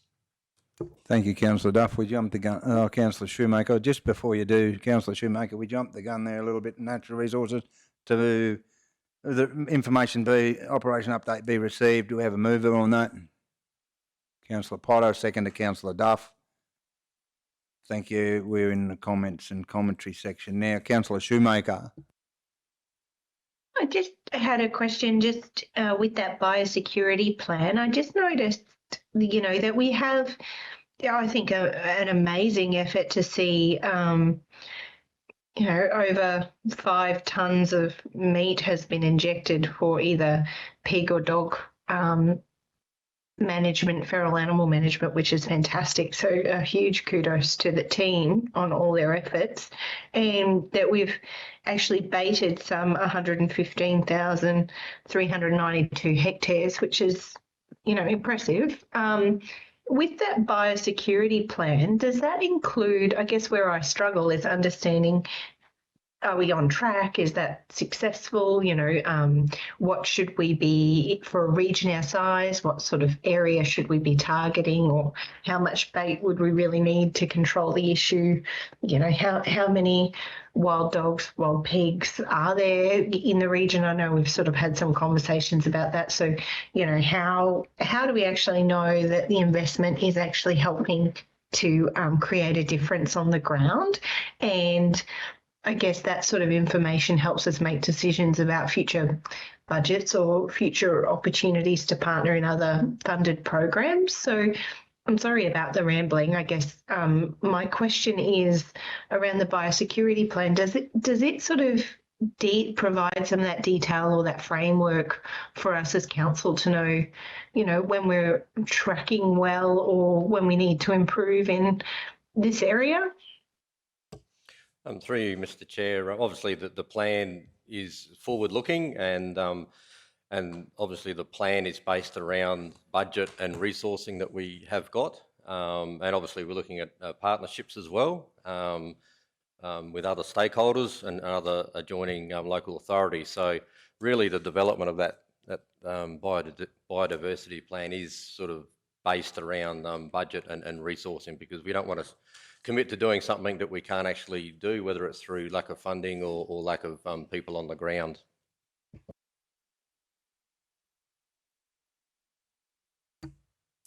Yeah, thank you. So will it sort of provide some recommendations to us in line with the budget that we set, or a sort of a bit of a framework that we as a council could follow, or we know that we need to fund, you know, certain aspects to get certain outcomes?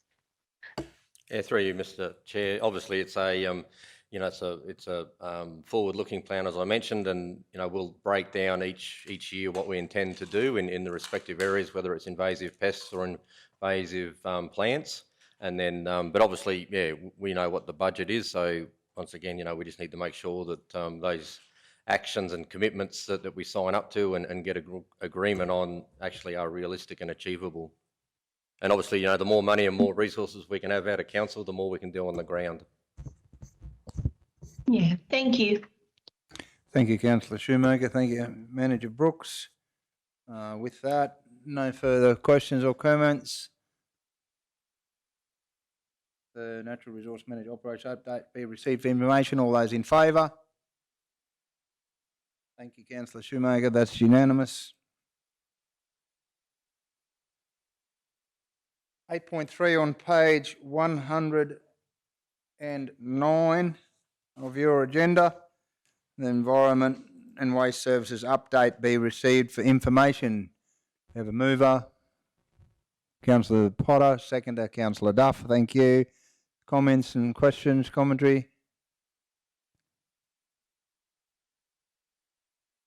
No? Thank you. All those in favour? Thank you, Councillor Shoemaker. 8.4 on page 112 of your agenda is animal management. The officer's recommendation that the committee recommend to council that 1, the council undertakes community consultation on council's animal management functions, including point 1, dog registration fees and categories and registration areas. Point 2, potential introduction of an animal management charge in lieu of dog registrations. And point 3, responsible animal management initiatives. Point 4, cat registrations. And on point 2, a report be brought back to the October Infrastructure, Environment and Compliance Standing Committee meeting after the community consultation process has been completed. We have a mover. Councillor Potter, thank you. Seconder, Councillor Erkins. Comments, questions? Councillor Potter. Yeah, thank you. I actually thought we were going to get all this done, so whatever we did was going to be brought back in with the next lot of registrations that were due in November. And I'm just wondering whether, is this enough time for it to do that, then go through the council meeting and then get those notices out? That's my concern, is that bit of timeline.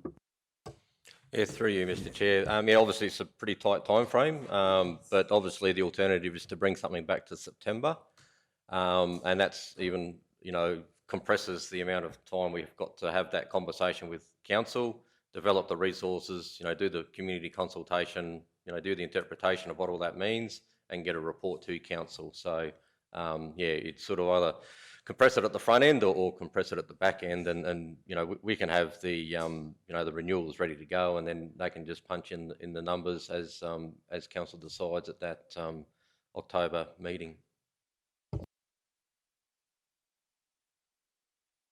Thanks, Manager Brooks. Further comments, questions? No? All right. The recommendation is that the committee recommend to council that it undertakes community consultation on council's animal management functions, including the dog registration fees, categories and registration areas, potential introduction of animal management charge in lieu of dogs, responsible animal management initiatives, and cat registrations. A report be brought back to the October Infrastructure, Environment and Compliance Standing Committee meeting after the community consultation process has been completed. All those in favour? That is unanimous. Councillor Duff, and thank you, Councillor Shoemaker. Councillor Duff has just left the room for a brief moment.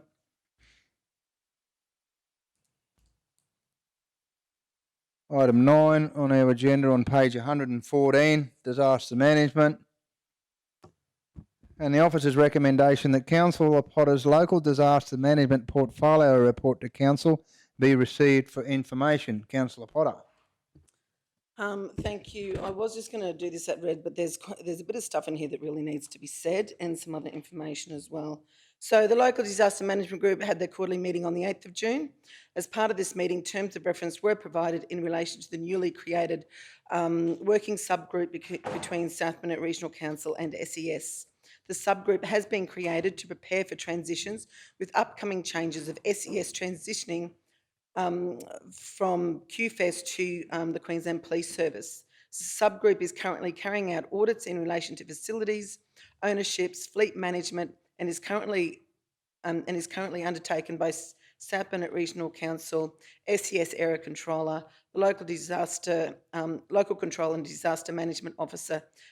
They all attended the SES sheds on the 7th of June to carry out these audits. And a South Burnett unit profile is also being created to capture resources, capabilities, which includes the fleet. This will determine if the existing 13 SES vehicles currently have or are fit for purpose and rationalise the needs of each location to inform fleet replacements if required. And the 2023 Bushfire Risk Management Plan was presented to QFES and adopted by the LDMG. Fire mitigation burns have commenced and a new dashboard is being created for members of the public to follow.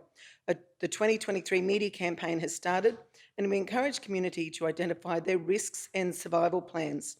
Residents are advised to contact local fire wardens regarding requests to burn, and QFES remind the public that in a case of fire, please call 000. QFES have a current campaign around lithium batteries, which we have shared on their behalf. And the South Burnett is hosting the next disaster management group meeting next week on Thursday the 13th. So we'll have Gympie, Sherburgh and the South Burnett chairs and local disaster coordinators will attend together with representatives from state agencies who sit on the Gympie District Disaster Management Group. And I've already put in my apologies for that one. So I have Councillor Jones doing that one for me as well. So thank you, Councillor Jones, in advance. And the Bunny Mountains Disaster Management Subgroup are holding their quarterly meeting on the 14th of July. And the actions from the exercise conducted on November 22 will be discussed and distributed for action on the meeting.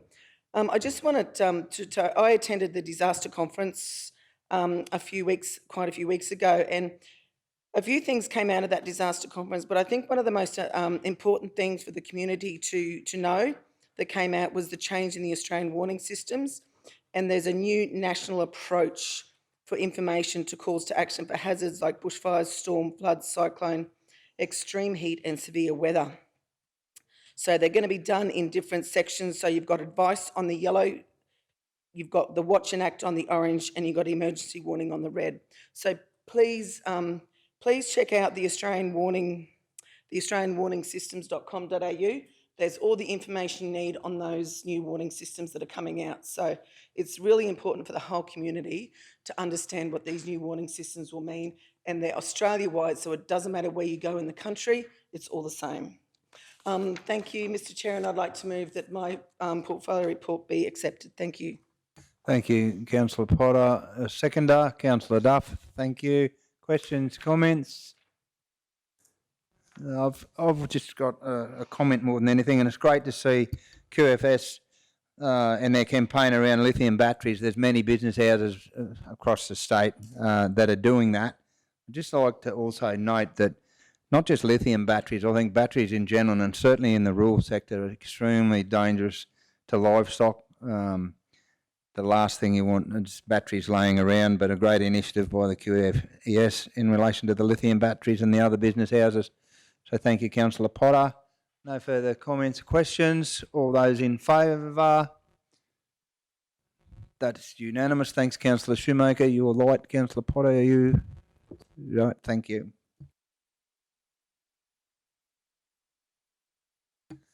Item 10 on our agenda on page 116 is the waste and recycling management. The officer's recommendation that the waste management portfolio report to council be received for information. It's all there in front of us. Not sure. Councillor Potter. Yeah, look, because there's some, same again, there's some information here I really think we need to be aware of. We all know there's a few issues here, so I will read this one. Sorry, Councillor Jones. The annual flow over the 4 landfills have now been completed, and this is a requirement of the state government waste levy.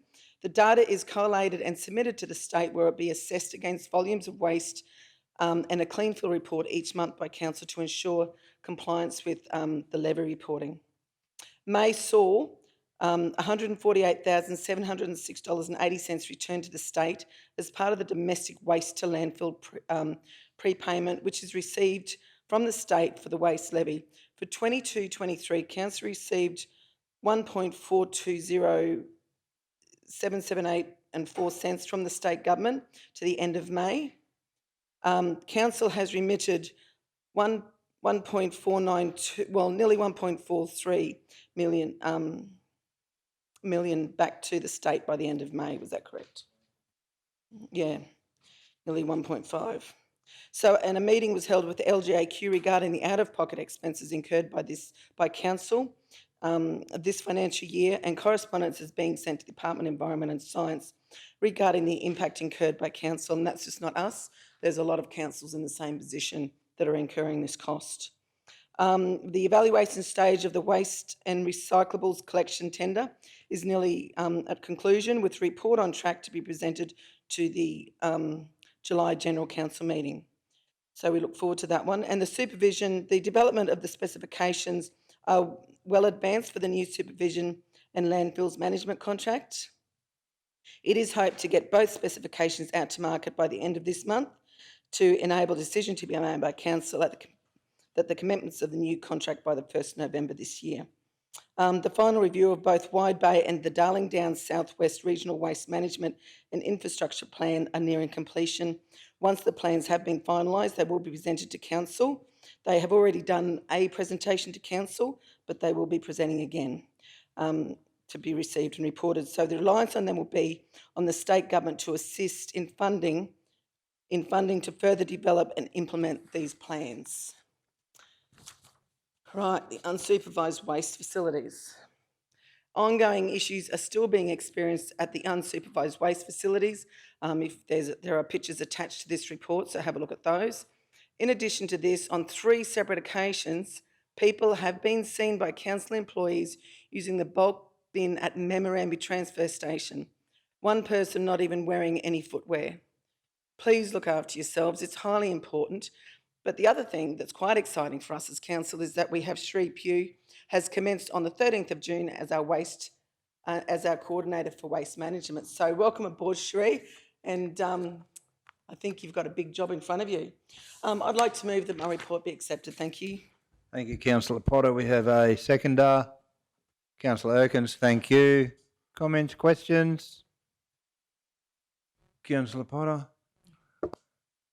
No. Councillor Shoemaker? Thank you, Chair. I just wondered if you might be able to tell us from page 118 to 121 where the facilities you've actually pictured here actually are. Through you, Mr. Chair, I think majority of them where the transfer stations are located is Memorandum, and I just need to check those other areas. That'd be one of the unsupervised sites that we have. But yeah, we can certainly include what facilities they are in future portfolio reports. Well, yeah, that would be handy. Just looking at the one on 119, it's hard to tell, but is that the actual scrap waste collection area, or is that, it just looks like a pile, sorry, literally rubbish, but is it supposed to be like that? Or? Yeah, through you, Mr. Chair. It is actually the scrap metal stockpile, believe it or not. There's a sign that indicates scrap metal only, but yeah. Yeah, you can see crates and all sorts of things in there.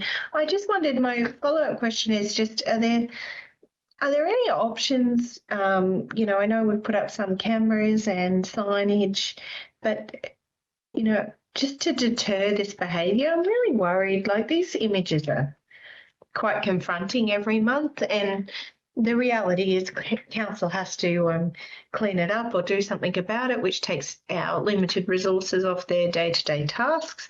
I just wondered, are there certain behaviours? I know we've reduced the hours for memorandum. Is there options or recommendations that you'll be bringing forward to council in relation to these matters? Or I'm just worried that they're going to continue to happen, and I don't have the solution, but keen to understand if you've had any discussions about that.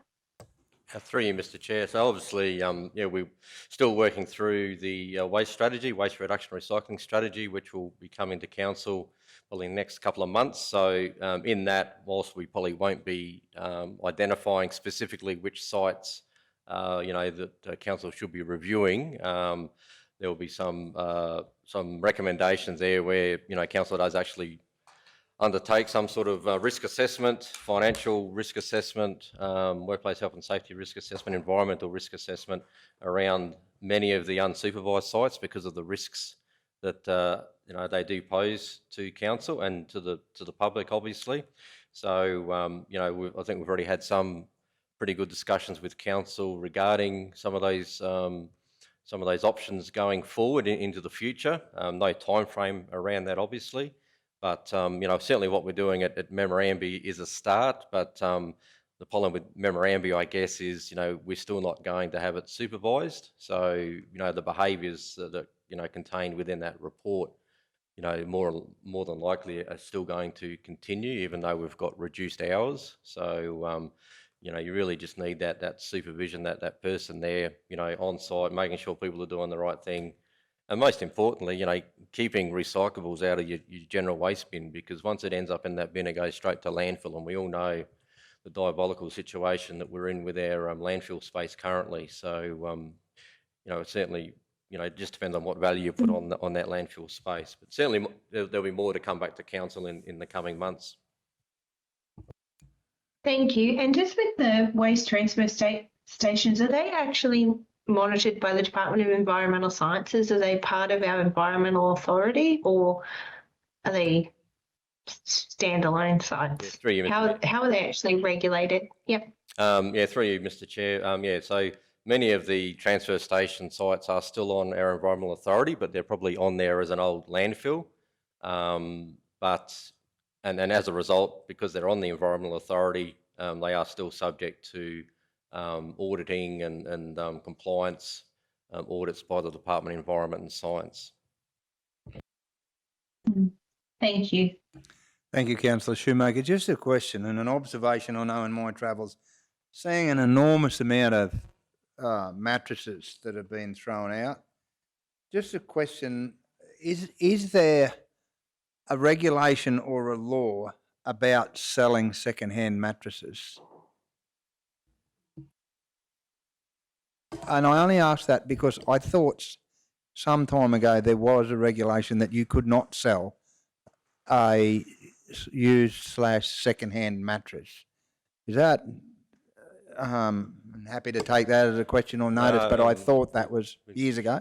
Through Mr. Chair, I'm certainly not aware of any legislative requirements where used mattresses can't be on sold. Obviously, it's not, it's not a great practice, but you certainly see plenty for sale on Buy Swap Sell and those sort of portals. But yeah, and just an observation with around our region mattresses, and I mean, there's a picture there with some 6 or 7 mattresses there that have been. Oh, well, I guess there's part of them are one bed, but yeah, there's mattresses stacked up. I've seen them in our waste facilities out in Division 6. Yeah, anyway, just a observation more than anything, I guess. So, yeah, thanks, Manager Brooks. No further questions or comments? No, thank you. All those in favour? Councillor Jones, Councillor Shoemaker, thank you. That's unanimous. Moving on to item 11, as our Rural Resilience and Disaster Recovery, Parks and Gardens Property and Facility Management. And officer's recommendation and Councillor Duff, Rural Resilience and Disaster Recovery, Parks and Gardens, Property and Facility Management and First Nation Affairs Portfolio Report to Council be received for information. Councillor Duff, thank you. Thank you, Acting Chair. Yes, I'll just summarise my report.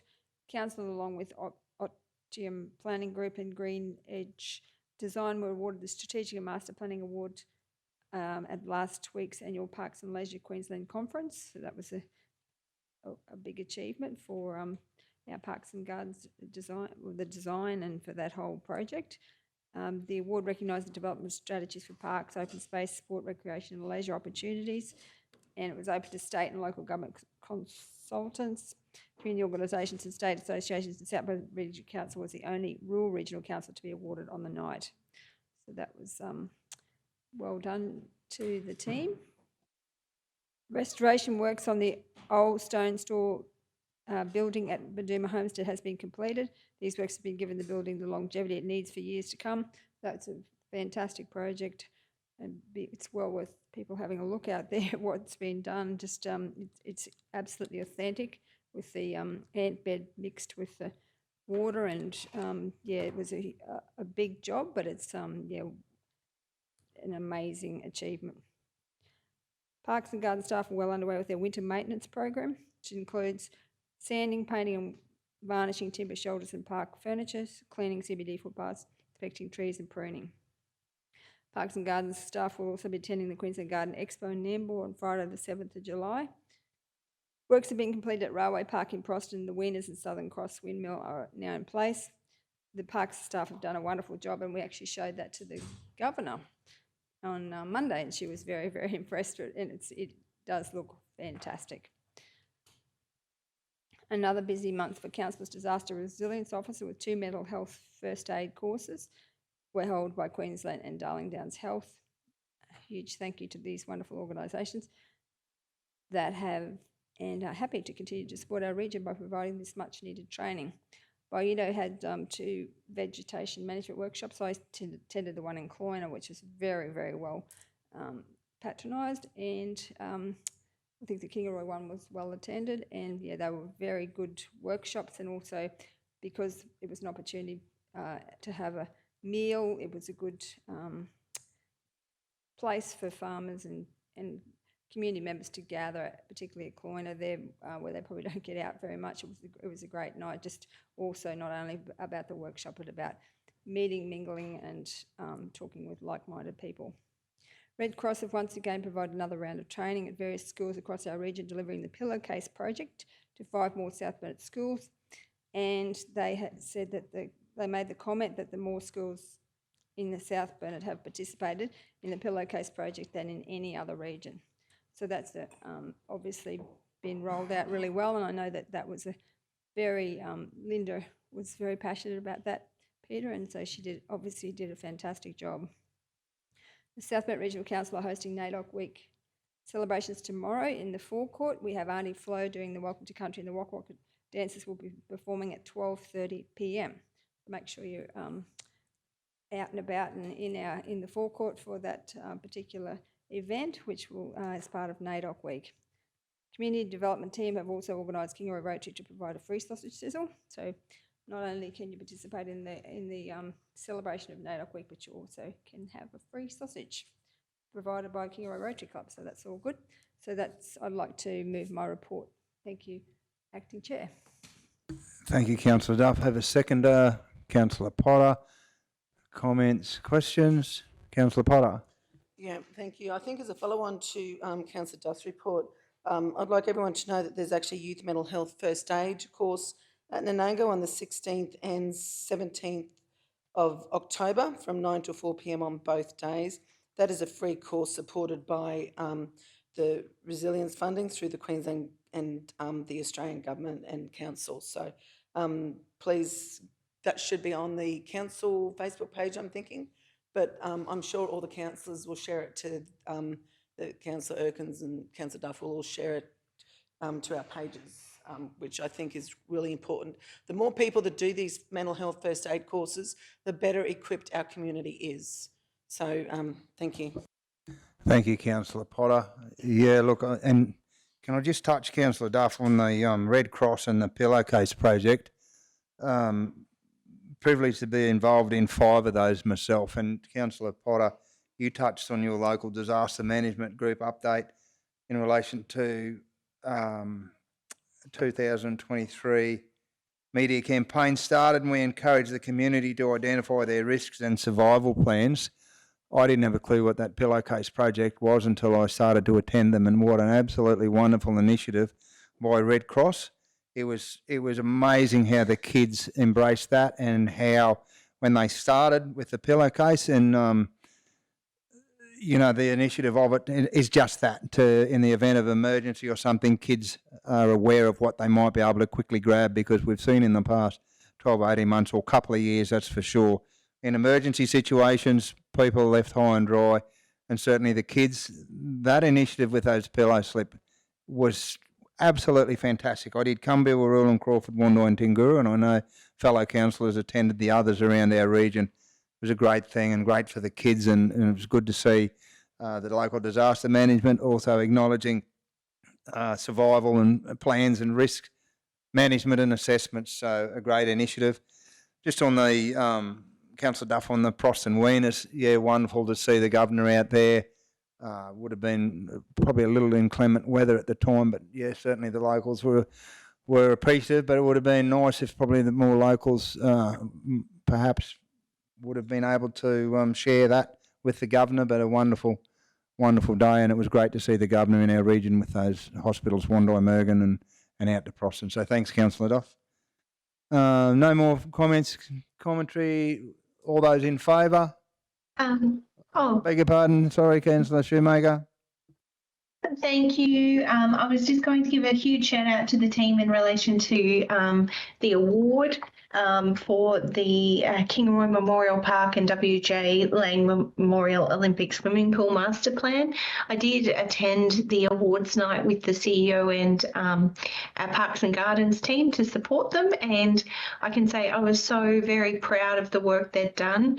They were really being recognised on a state stage for the consultation that had been undertaken, the commitment to consultation with the community, the enormous job that it had been undertaken in speaking with all people of the region around their regional park. And I was just so inspired by our incredible team and the work that they'd done, and I am so supportive of their.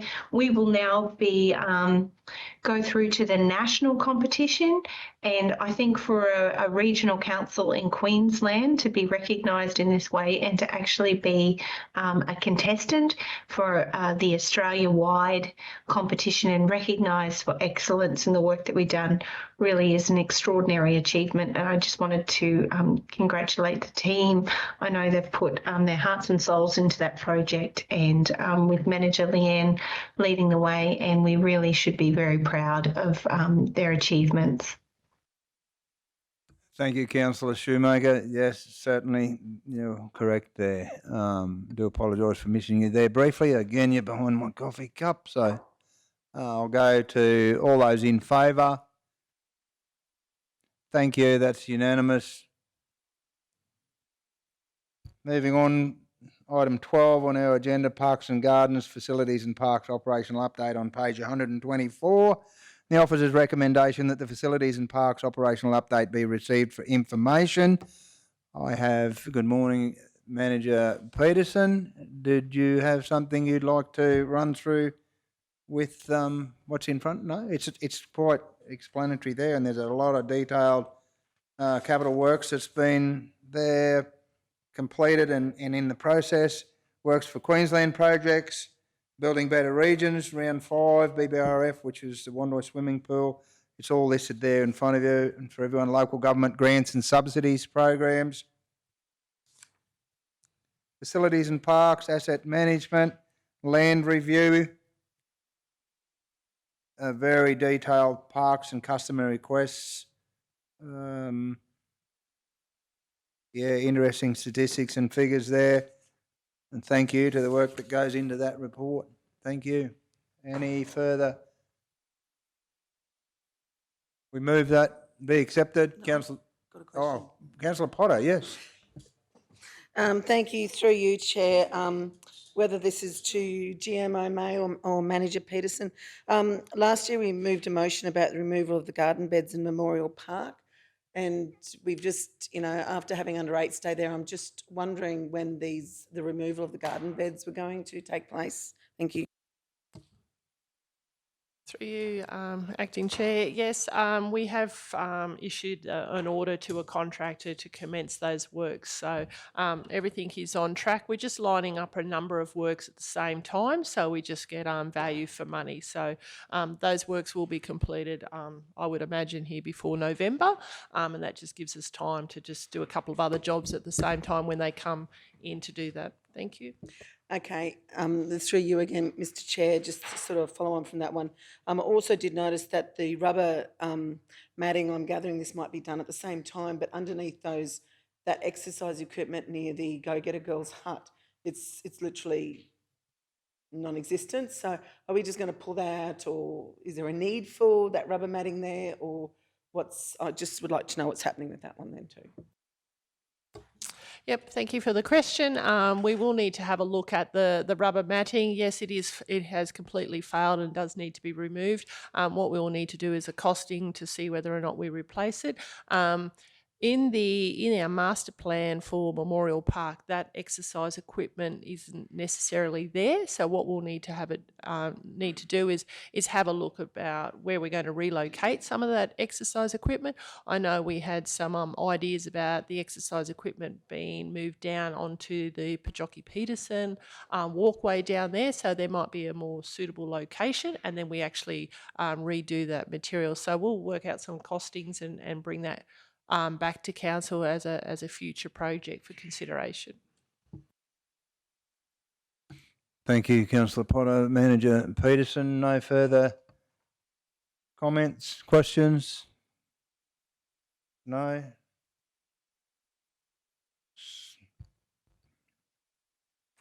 So we have the mover of that report be received, Councillor Duffs. Beg your pardon, page 124. That the Facilities and Parks operational update be received for information. Councillor Duff, thank you. Second, Councillor Potter. All those in favour? Carried. Thank you, Councillor Shoemaker. Carried. Moving on to item 13, as questions or notice. On page 134, the question was in relation to the Mergen shade shelters. There's been some feedback from the community that a lot of people can't get between the seat and the tables because they're too close.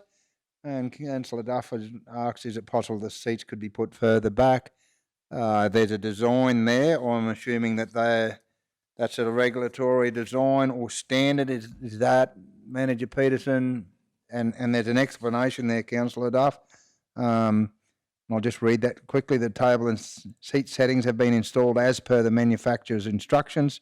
It is possible to relocate the bench and seats to be further away from the table edge. However, this will incur some expense, and moving the tables will expose fixing holes in the slabs, which will need to be repaired.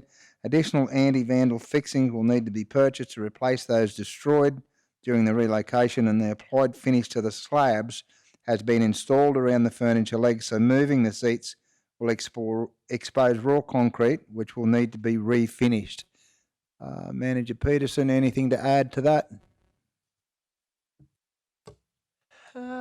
Just, I think the explanation, you can see in the designs there, the two different types. The question was really around the variation to the tables and chairs at Lions Park, to the tables and chairs at Mergen, and the distance. You can see there that they're purchased through the same company, but just a different design, and therefore when they installed them as per the manufacturer's instructions, and the different design or the different type of table and chair that we have at Mergen is that the chair it's the same distance away from the table, it's just that the table is a fraction wider than the table that we had at Lions Park. So that's the variation. So if you're going to want the actual chair or the moved back, the bench moved back a fraction, which it can be done. There's just that slight modification that we'll have to, we'll have holes in the slabs, they'll have to be patched and filled. And yeah, we can move the chair back slightly to get that same distance as what we've got in Lions Park. So yeah, interesting that same sort of table and chair, just a different design.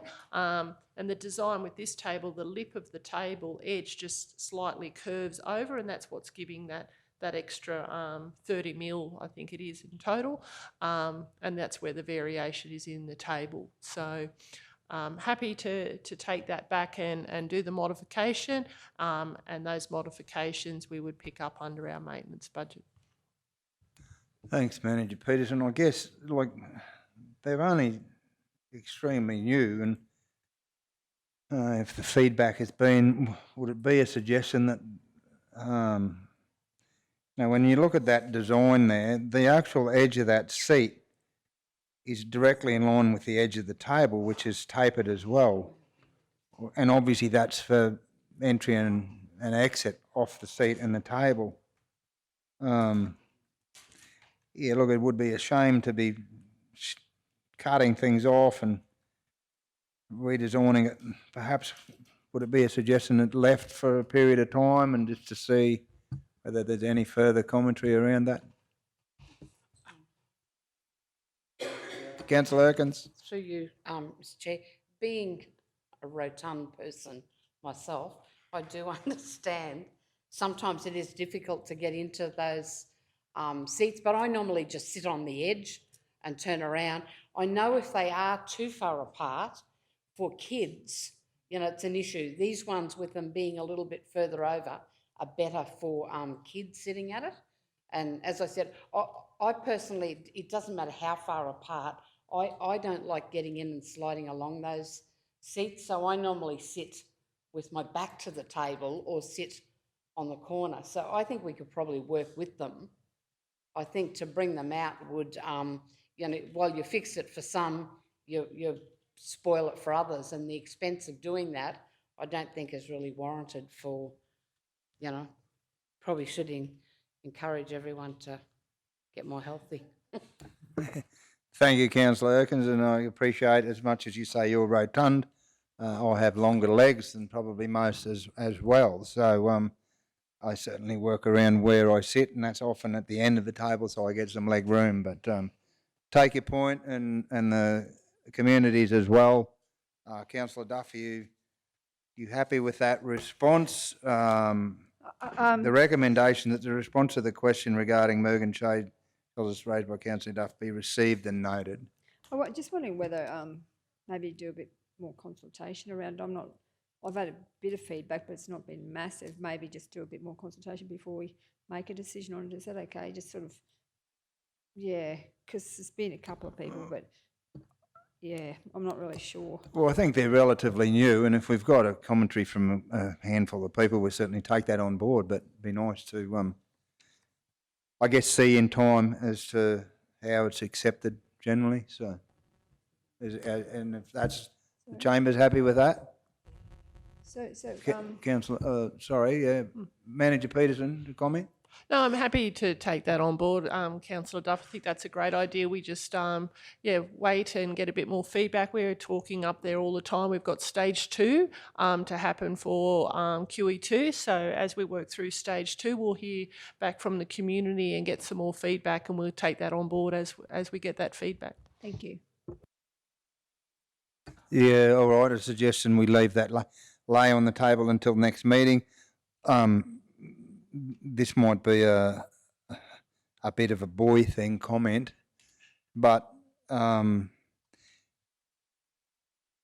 than relocate, and just a suggestion, a comment, than relocate, cut things off and push back, and the cement's been done, could it be possible that one of those, and I'm imagining the aluminium, the top of that seat, in the event, rather than that, if down the track, could that be an option to alter that one bar on the seating?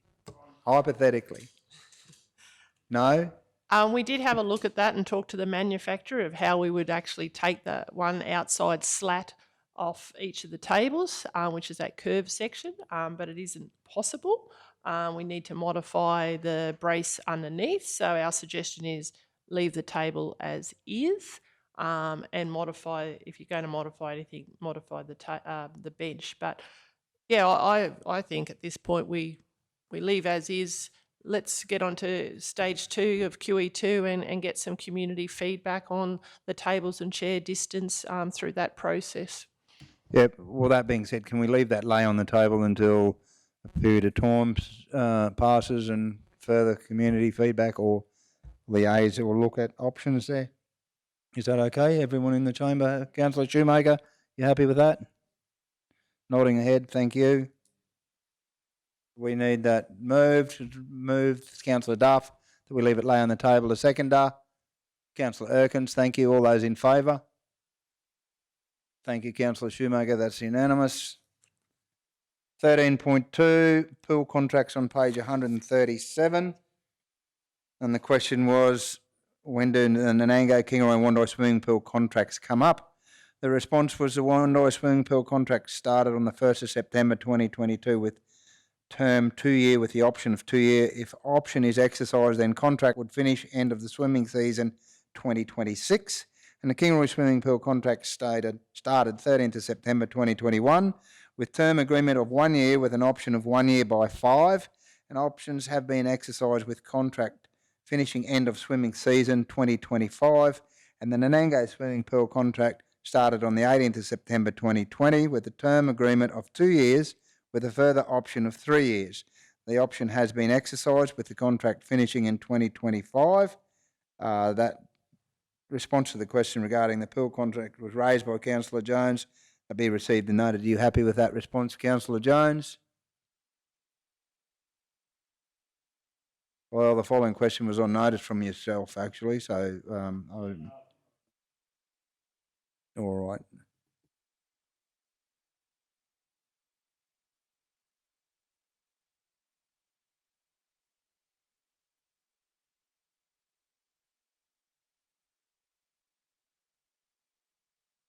Councillor Shoemaker, in favour that question on notice be accepted, response be accepted.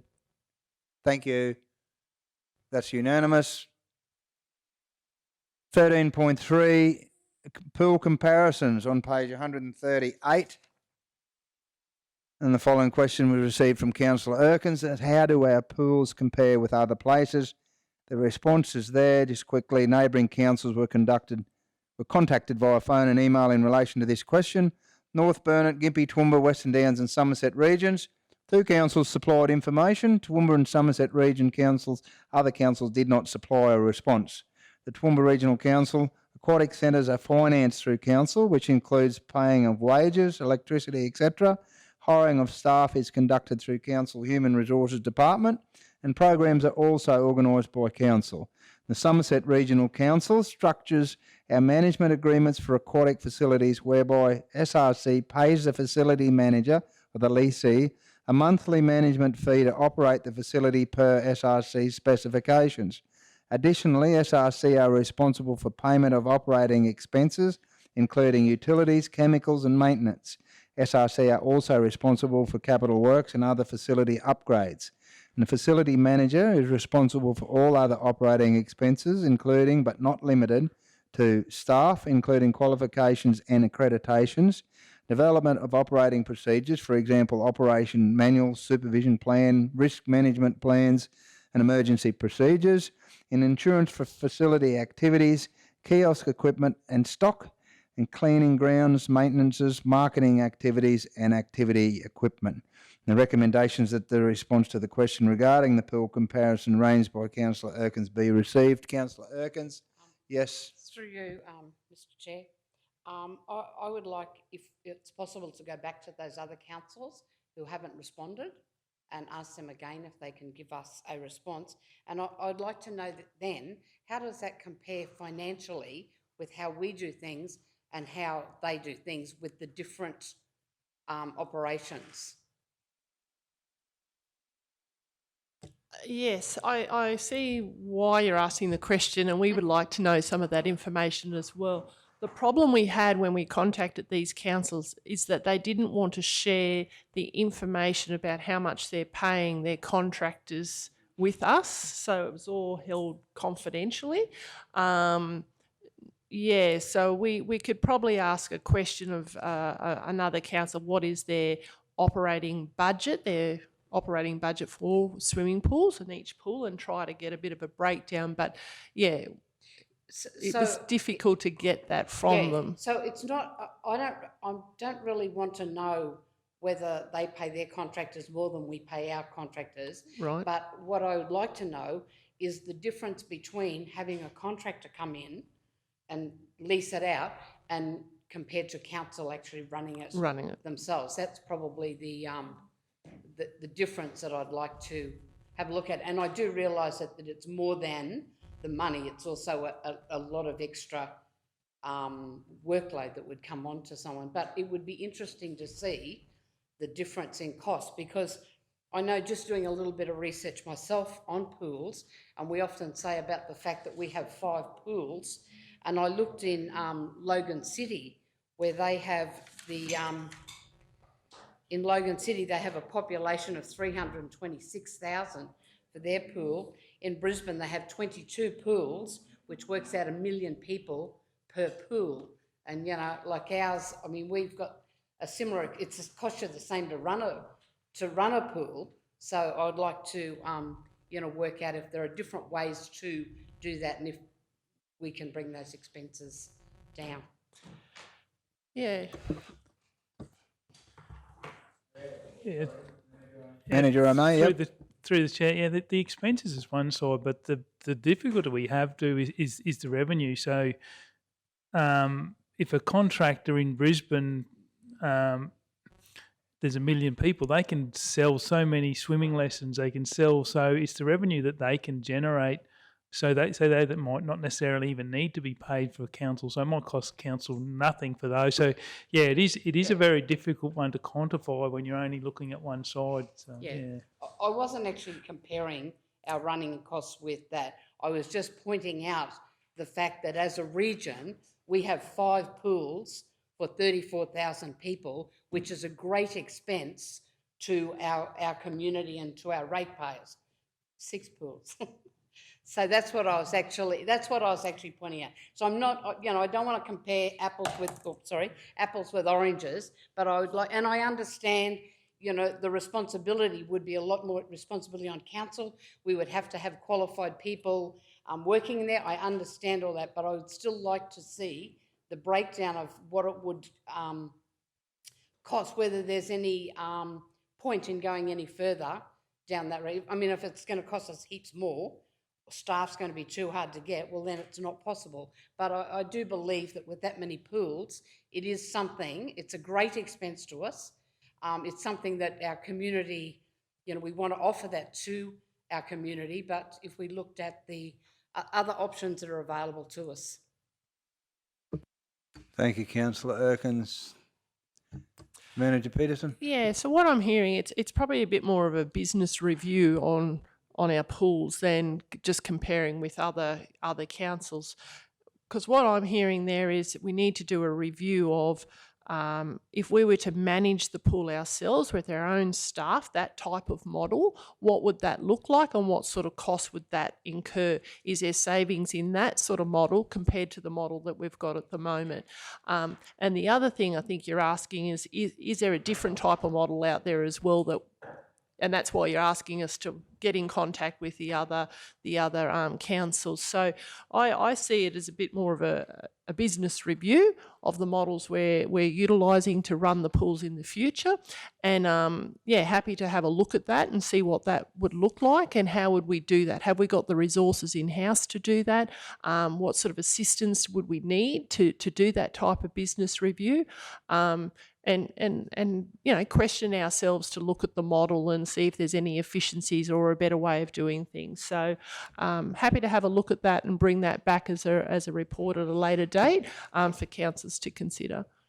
Because looking there with Councillor Jones's request, we've got till 2025, so it does give us time to to look at different options.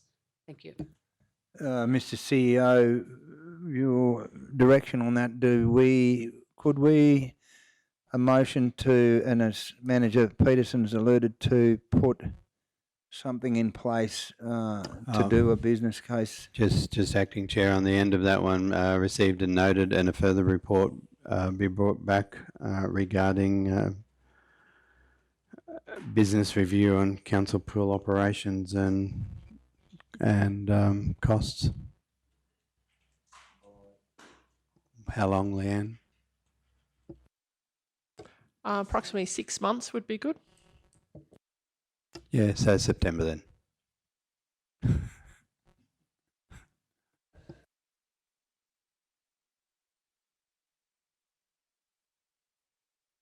September's fine, yeah.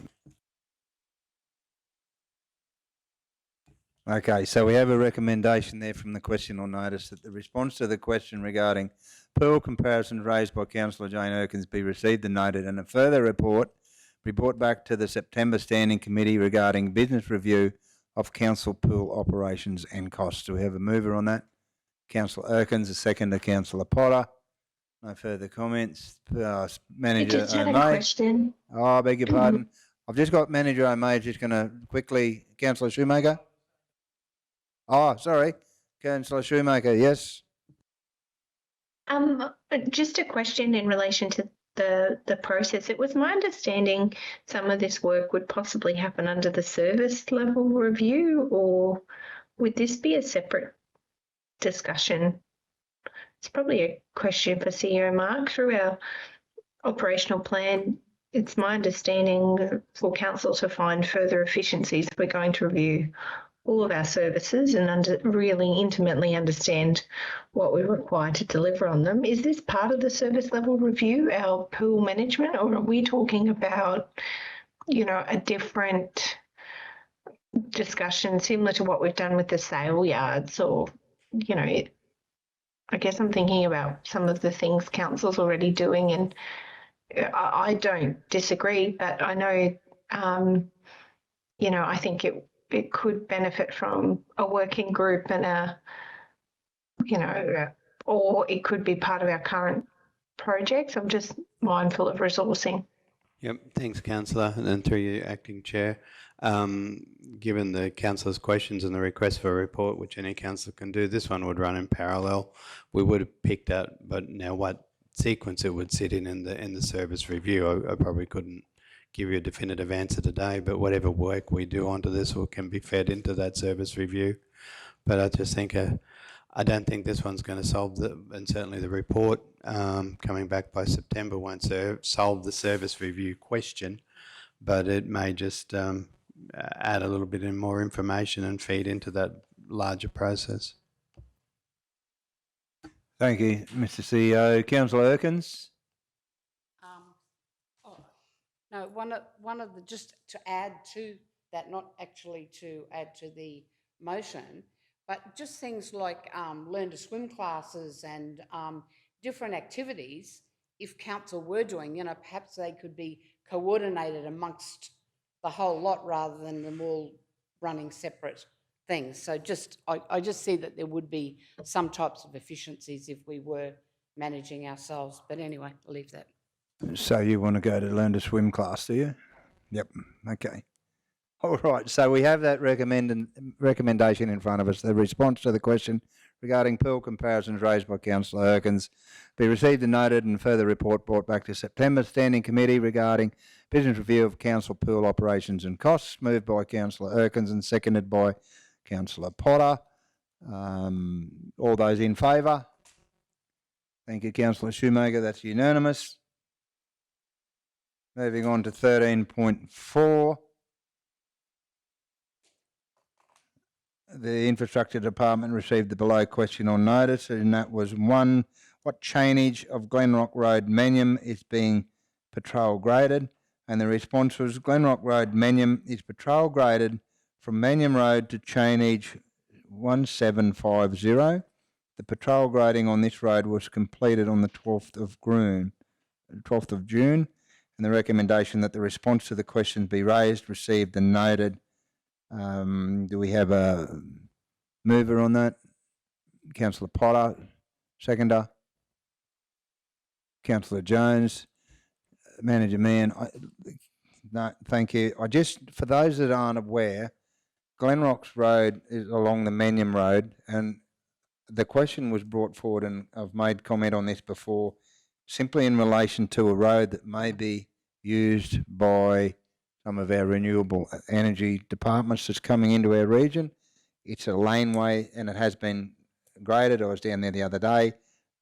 It'll be interesting conversation, no doubt, Manager Mann, that you'll have in future in relation to that road and network. So that being said, all those in favour? Thank you, Councillor Shoemaker. Unanimous. 13.5 is the wild dog management in the Bunya Mountains, and the question was from Councillor Shoemaker, what is Council doing and what can Council do at the Bunya Mountains in relation to wild dog problems, requesting an update for residents in the area. And the response, Council, despite not being a significant owner of land at the Bunya Mountains, has been very active in liaising with stakeholders on the management of the wild dog problem at Bunya. Some of these activities include Council has purchased and erected signage warning residents and visitors about the wild dogs, with the key message being not to feed them. And Council has been involved in developing a draft Bunya Mountains dingo management plan, and this plan has been developed in partnership with Queensland National Parks and Wildlife Service and Bunya People's Aboriginal Corporation, Western Downs Regional Council and the Bunya Mountains Community Association. Council has actively encouraged eligible landowners adjacent to the Bunya Mountains to participate in the coordinated baiting program. Councillor Shoemaker, are you happy with that response? Yes, thank you. And thank you for a copy of the plan. It's quite a comprehensive plan that's been developed with those partners as discussed. So really just appreciate the information. And yeah, I certainly know from my time spent at the Bunya Mountains quite regularly, having a house up there, I do know this is a significant issue. Yes, thank you, Councillor Shoemaker. There is a quite a detailed report there or information there. And look, I guess the big thing is education. We have commentary. I know Councillor Jones and myself get regular phone calls. The education of the people and the tourists up there, we've pleaded with them to not feed the animals. They can become quite aggressive. They can become quite dependent, and they're quite cunning. So, yeah, it's sometimes tough to get that message across, but that's what we're dealing with in national parks, not just at Bunya Mountains, but across our region. So, appreciate the work going into that, guys and girls, with that response and that detailed report on the findings there. Interesting. They continue to have problems over on Fraser/Kagari now with dingoes. They do. There's a report there that states 98% of wild dogs actually have a DNA of dingo in them. So, yeah, interesting. So with that, we have a mover that be accepted. Councillor Shoemaker, thank you. Seconder, Councillor Erkins. No further commentary. All those in favour? That's unanimous. Thank you. The confidential section, which we have none of at today's meeting, and bring the meeting to a close. But before I do, can I just say, on behalf of South Burnett Council and the Chambers, we certainly wish Mayor Otto's mother a comfortable stay in hospital and wish him and his family all the best. And with that, I'd like to close the meeting at yes. Also make note, Manager Peter O'May, this is the last time we share your company in the Chambers. There's rumour on the street that you're putting on a massive party before you actually go. So the one that was last weekend, they said it's nothing, just a warm up. But look, appreciate it. And again, Peter, congratulations and thank you for all you've done for the South Burnett Regional Council. We wish you all your best in your endeavours. To the north, I have a friend in Weeper at the moment that's waiting patiently for you to come up there because he's in desperate need of a hand to fix a vehicle. and probably there's more involved in it at that, I would suggest. But to you and Linda, all the best, and thank you very much.